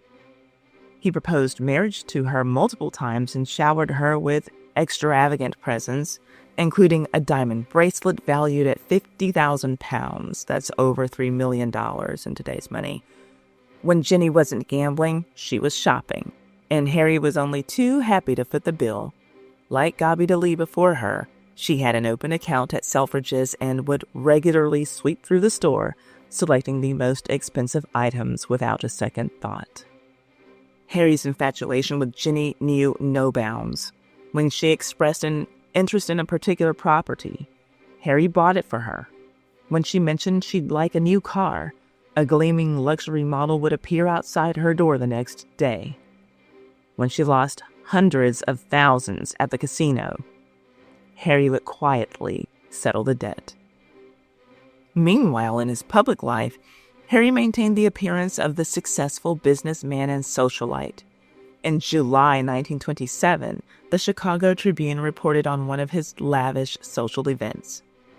Frederick T. Haskell's guests at dinner of Selfridge's in London.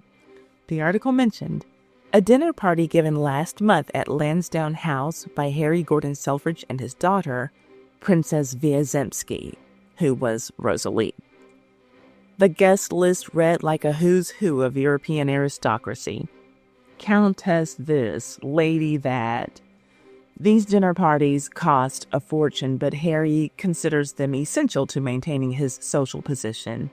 He was still living the high life and spending big to maintain his status among the elite of London society. Harry wasn't content to just host the aristocracy. He wanted to live among them.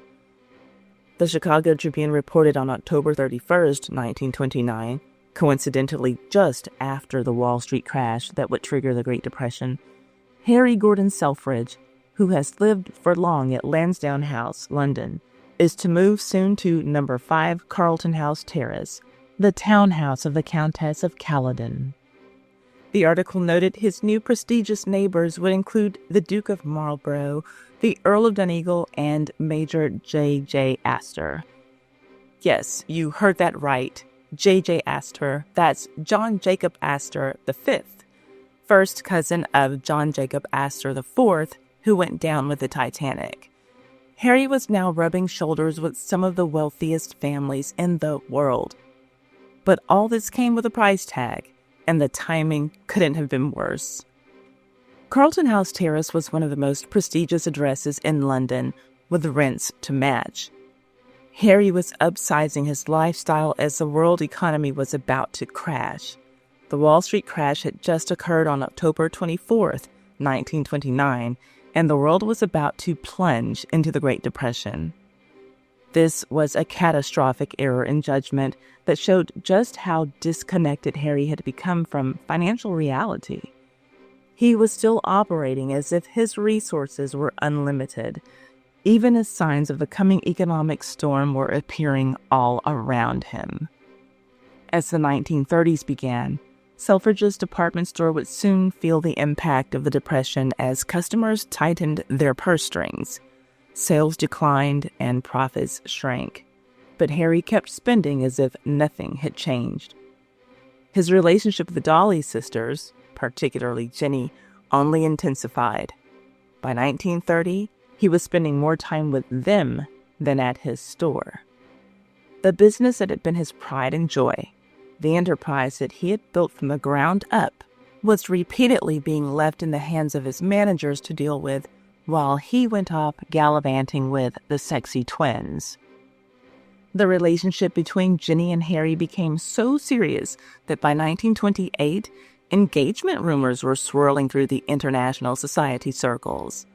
The Daily News reported on March 28, 1928, with the headline, "Report, Jenny Dolly to marry Selfridge."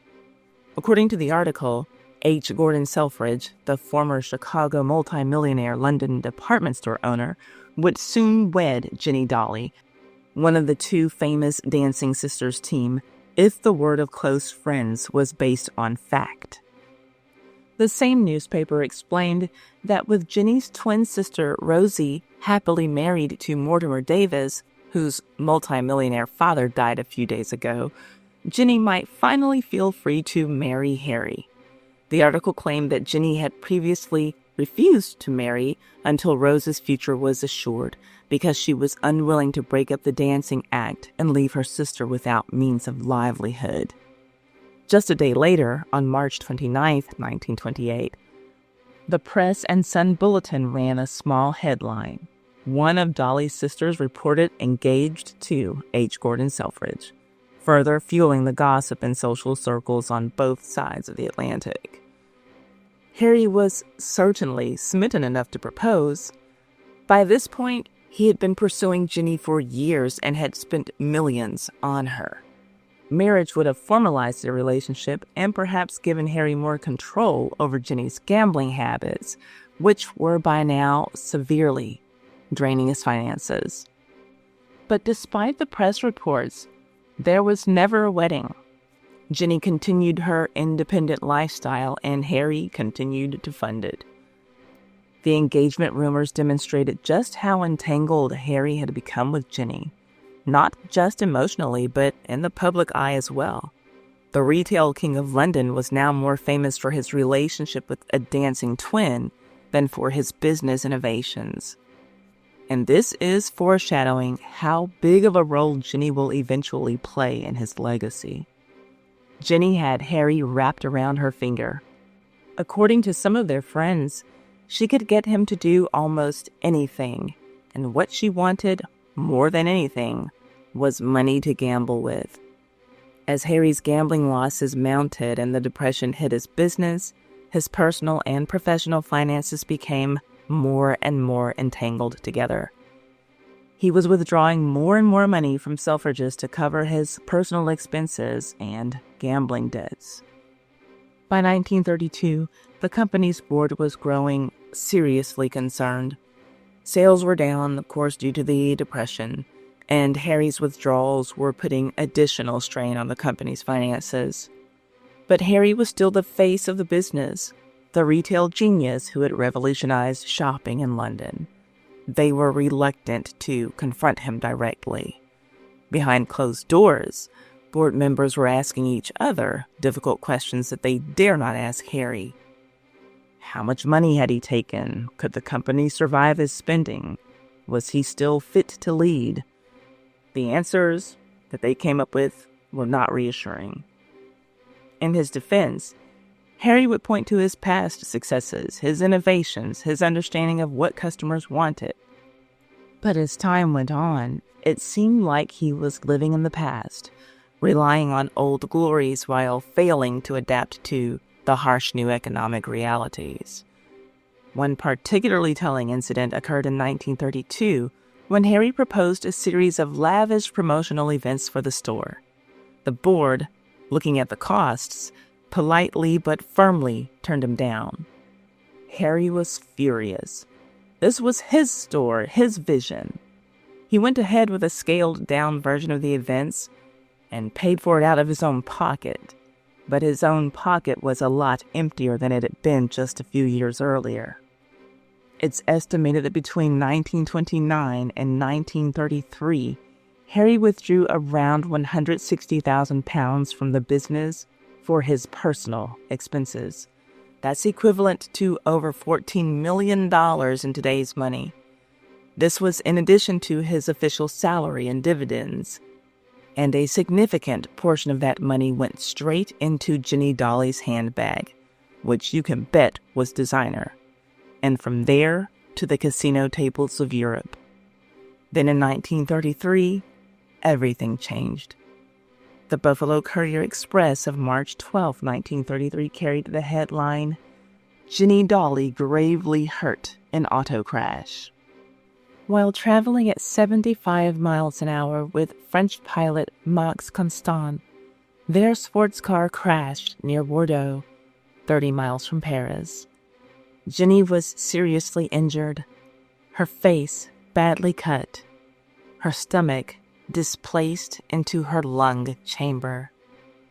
The article noted Ginny's, quote, prolonged absence from Paris has given rise to rumors that she has gone to London to meet Harry Gordon Selfridge and about to sell her jewels, valued at $1 million. End quote. Even amid this tragedy, the press couldn't resist linking her to Harry. The crash was devastating for Ginny. Not only was she physically injured, but her face, the face that had made her famous, that had graced magazine covers and enchanted audiences around the world, was badly disfigured. For a woman whose entire career and identity were built on her beauty, this was catastrophic. Ginny required dozens of operations and plastic surgeries to reconstruct her face. The medical bills were enormous. To pay her expenses, she was forced to sell off most of her jewelry collection, the very jewels that Harry had given her over the years. But even that wasn't enough.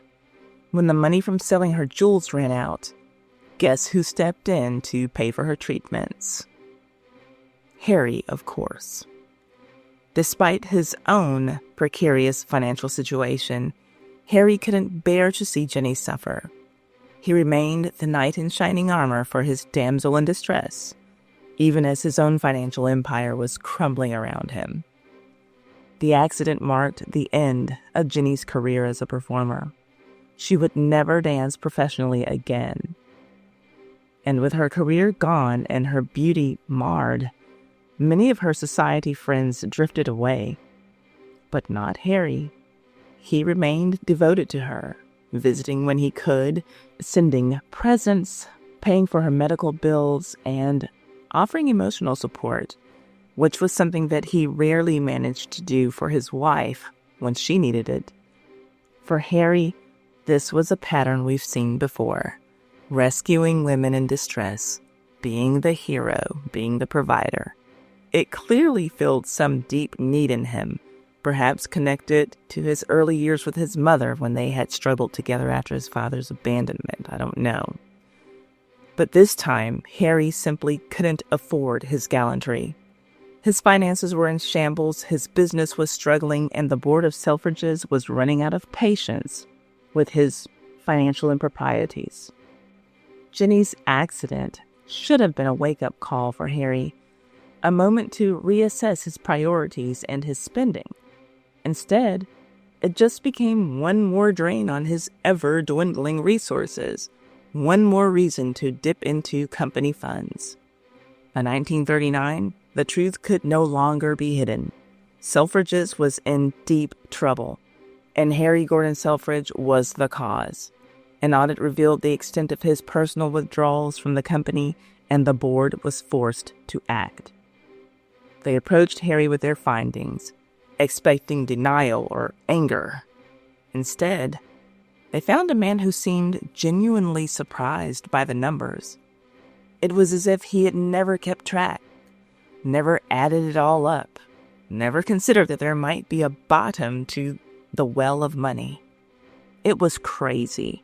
The man who had all the business acumen required to build that great store was sincerely caught off guard when the results of his actions were revealed to him. As for his son, Gordon Selfridge Jr., his relationship with his father became significantly complicated as Harry's financial situation deteriorated. Gordon had worked in the family business for years, initially learning the trade under his father's guidance. Many had expected that Gordon would eventually take over the business, maintaining the Selfridge family legacy. Gordon and Harry were among those many. That was the family plan. Gordon had been groomed from an early age to follow in his father's footsteps. He had been educated at prestigious schools and had received extensive training in all aspects of the retail business. Unlike his father, who had built his career from nothing, Gordon had every advantage, every door open for him. He was spoon-fed every detail of merchandising. In the early 1930s, as Harry's bad money moves were becoming more apparent, Gordon found himself in an impossible situation. He was loyal to his father, but also concerned about the future of the business that bore their name. Board members who used to go to Harry for every decision were now turning to Gordon, seeing him as the more reasonable Selfridge, the one who might be able to rein in his father. But nobody could tell Harry Selfridge what to do. He never listened to anyone, and if he ever was going to take directions from anyone, he certainly wasn't going to start with his son. When the banks finally moved to take control of Selfridges in 1939, Gordon was placed in the awkward position of having to side with the board against his own father. Some accounts suggest that Gordon had little choice. The evidence of his father's financial mismanagement was overwhelming, and the business would have failed completely without some kind of intervention.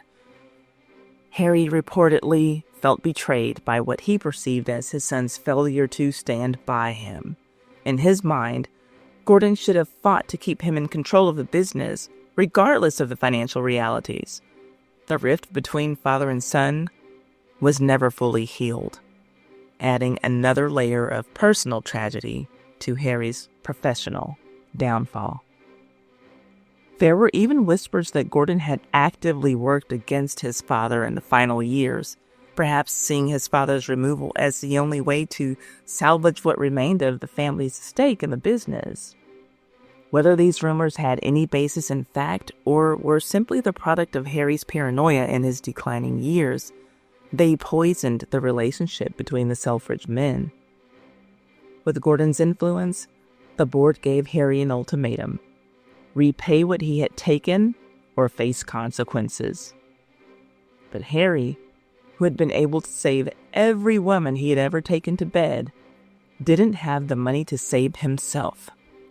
His personal fortune was gone, squandered on the Dolly sisters, on their gambling, on mansions and parties and jewels and all of the trappings of the high life.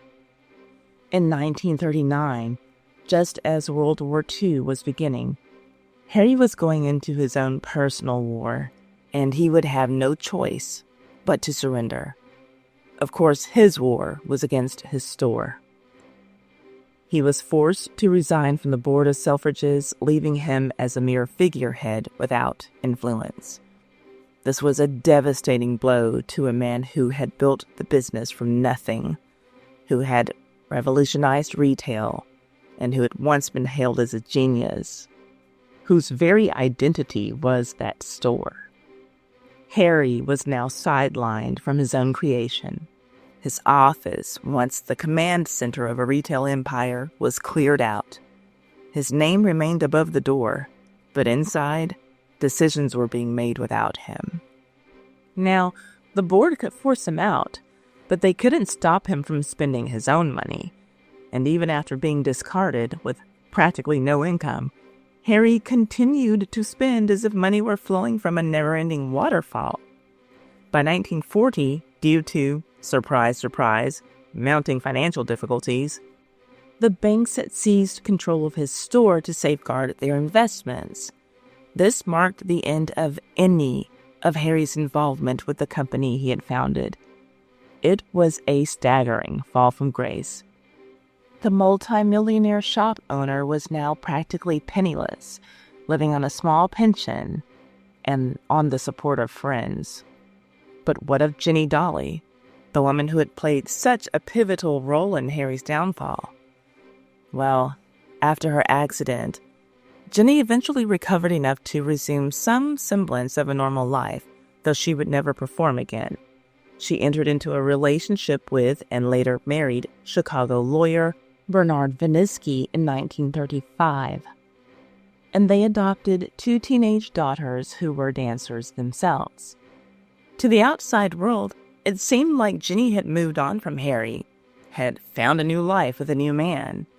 But reports suggest that they remained in contact, with Harry continuing to offer financial support when he could, which is absolutely insane because we know that his resources were now severely limited.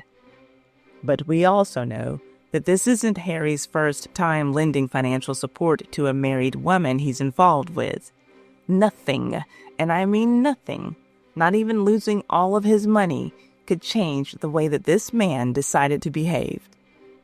Well, in a final, tragic twist, in 1941, when it seemed that Jenny Dolly's life was back on track, she committed suicide by hanging herself with a bright silk sash in the bathroom of her Hollywood apartment. Ironically, that's now 2 of Harry's lovers whose lives ended with beautiful accessories around their necks.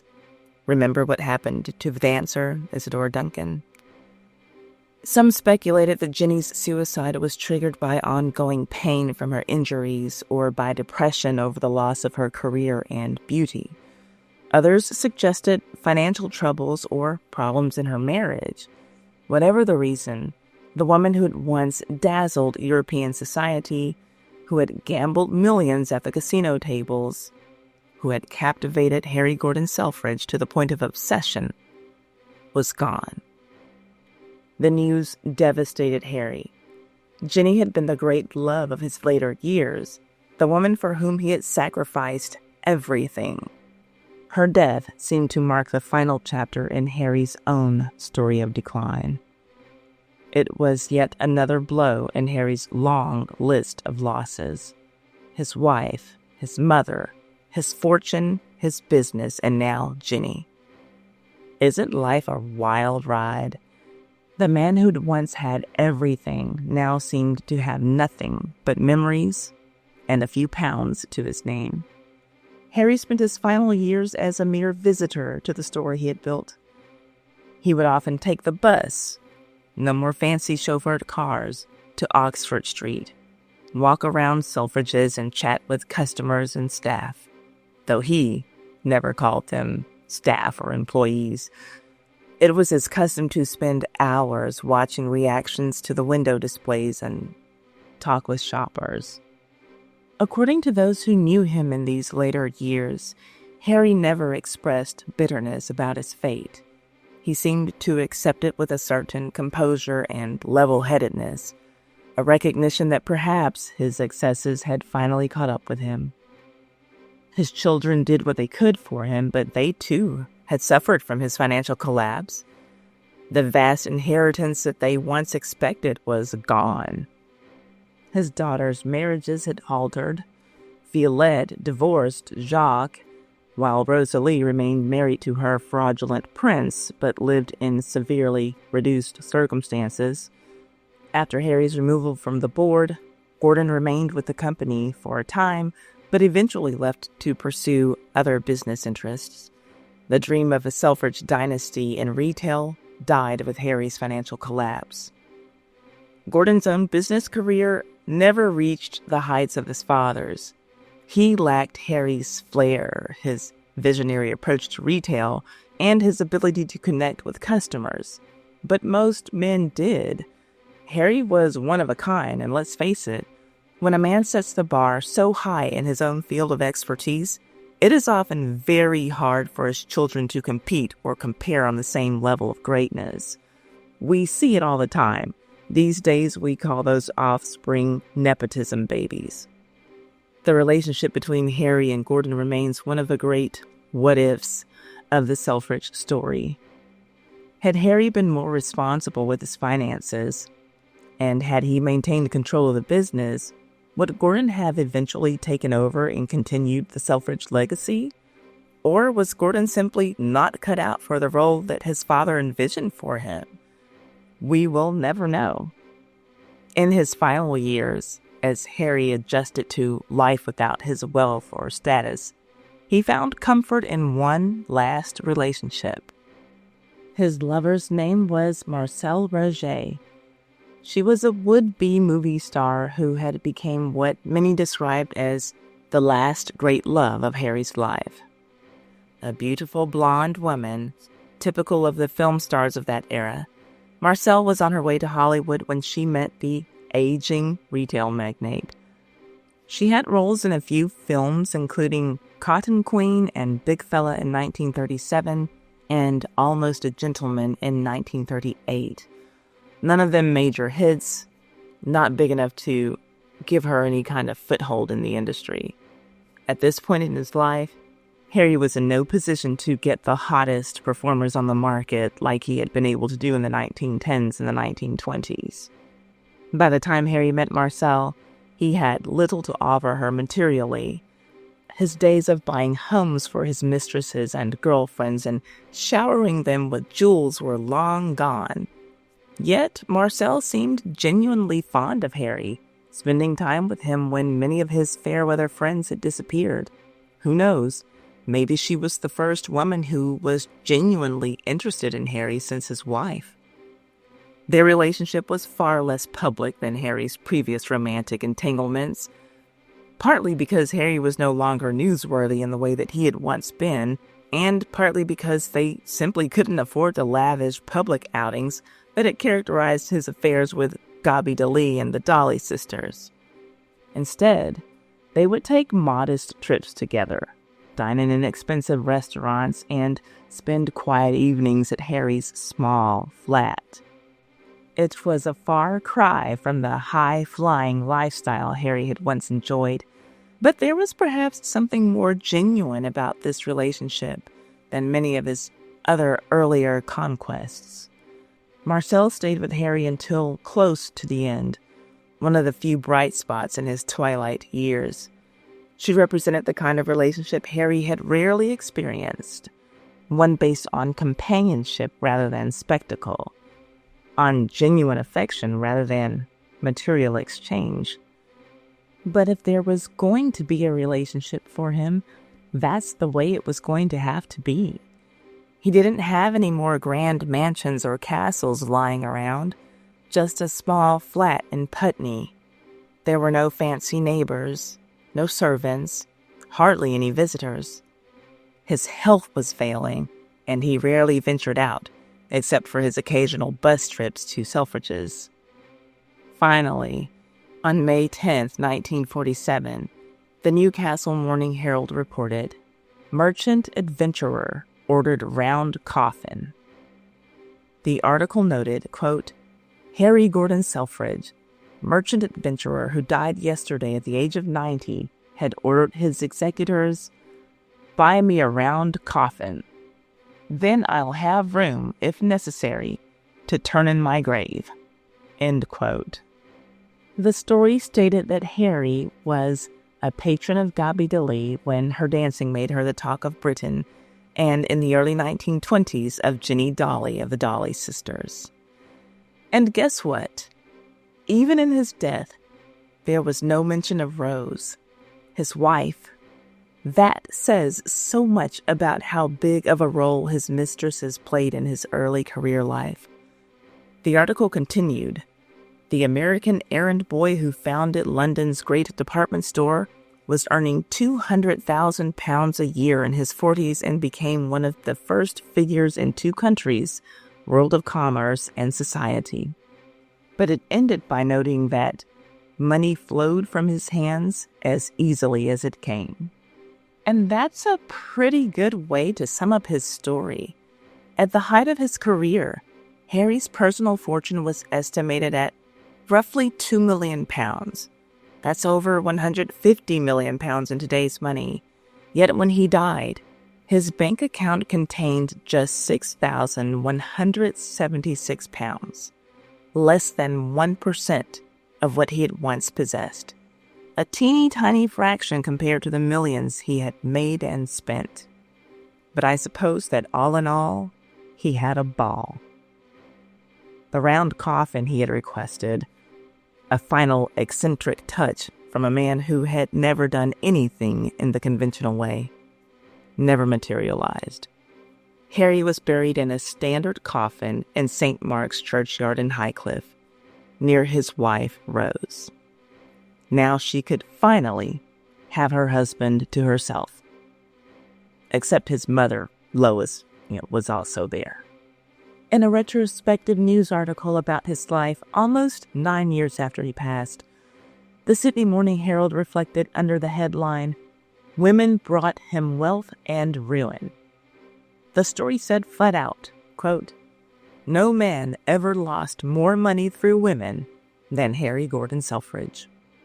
The Herald noted that Harry built a £6 million fortune out of London's trade. To put that in perspective, that sum would have been enough to build and fully stock another Selfridge's store. It was more than the annual revenue of many well-established department stores of that era. And Harry spent it all on 2 women in less than a decade. There were a number of articles written about Harry nearly a decade after his death, and they showed just how completely the Dolly Sisters had come to define his legacy in many ways. Most of the stories don't even mention his wife. His retail innovations, his customer service philosophy, his marketing genius, all were overshadowed by the scandal of his relationship with the twins and the fortune he squandered on them. After all of his amazing accomplishments, this mess with Jenny Dolly was what he would be remembered for. His children became social pariahs, going from extreme wealth to mere modesty. It might have felt like poverty to people who had always lived in such a grand fashion. But life goes on, with or without us. The store Harry Selfridge created continued to thrive under new management, surviving both the Depression and World War II, adapting to changing tastes and circumstances in ways that Harry, in his later years, was unable to do. And one of the great ironies of Harry's story The very qualities that made him a retail genius, his understanding of desire, of wanting, of the pleasure of acquisition, of the importance of catering to women, were the same qualities that led to his ruin when applied to his personal life. His innovations, from the placement of the perfume counter at the entrance to the creation of the bargain basement, are now standard practice in department stores worldwide, even as brick-and-mortar stores and shopping malls are becoming extinct. But alongside his business legacy runs the cautionary tale of his personal life. The man who knew the value of everything ultimately failed to understand the cost of his own desires. The moral of the story is, the next time you build a multi-million-dollar fortune and you think about blowing it all on gambling and loose women or loose men, don't.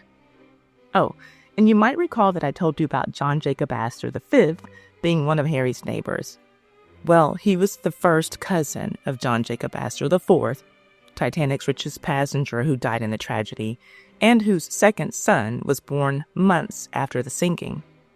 People often ask why his son is J.J. Astor VI instead of the fifth. Well, it's because the British Astor, Harry's neighbor, was born first. J.J. Astor VI wasn't pleased about being number 6, but he wasn't pleased about much of anything. Maybe that's why he went through life being called the rich boy nobody wants. I published a video about his miserable life that you can see here. I will also leave links to it in the description box and the pinned comment of this video. My sources for this story are on the screen.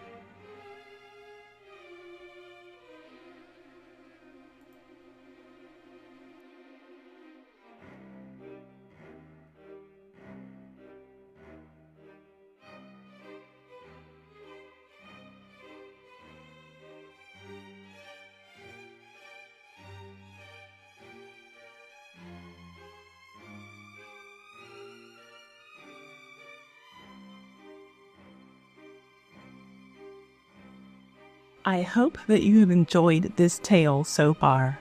If you love these scandalous stories from history that make Ty's Hot Mess History a time capsule for the culture, hit subscribe and the notification bell so you never miss an upload. Give this video a thumbs up. It's free and helps a ton. Whether you're watching or listening, thank you for letting me be a part of your day.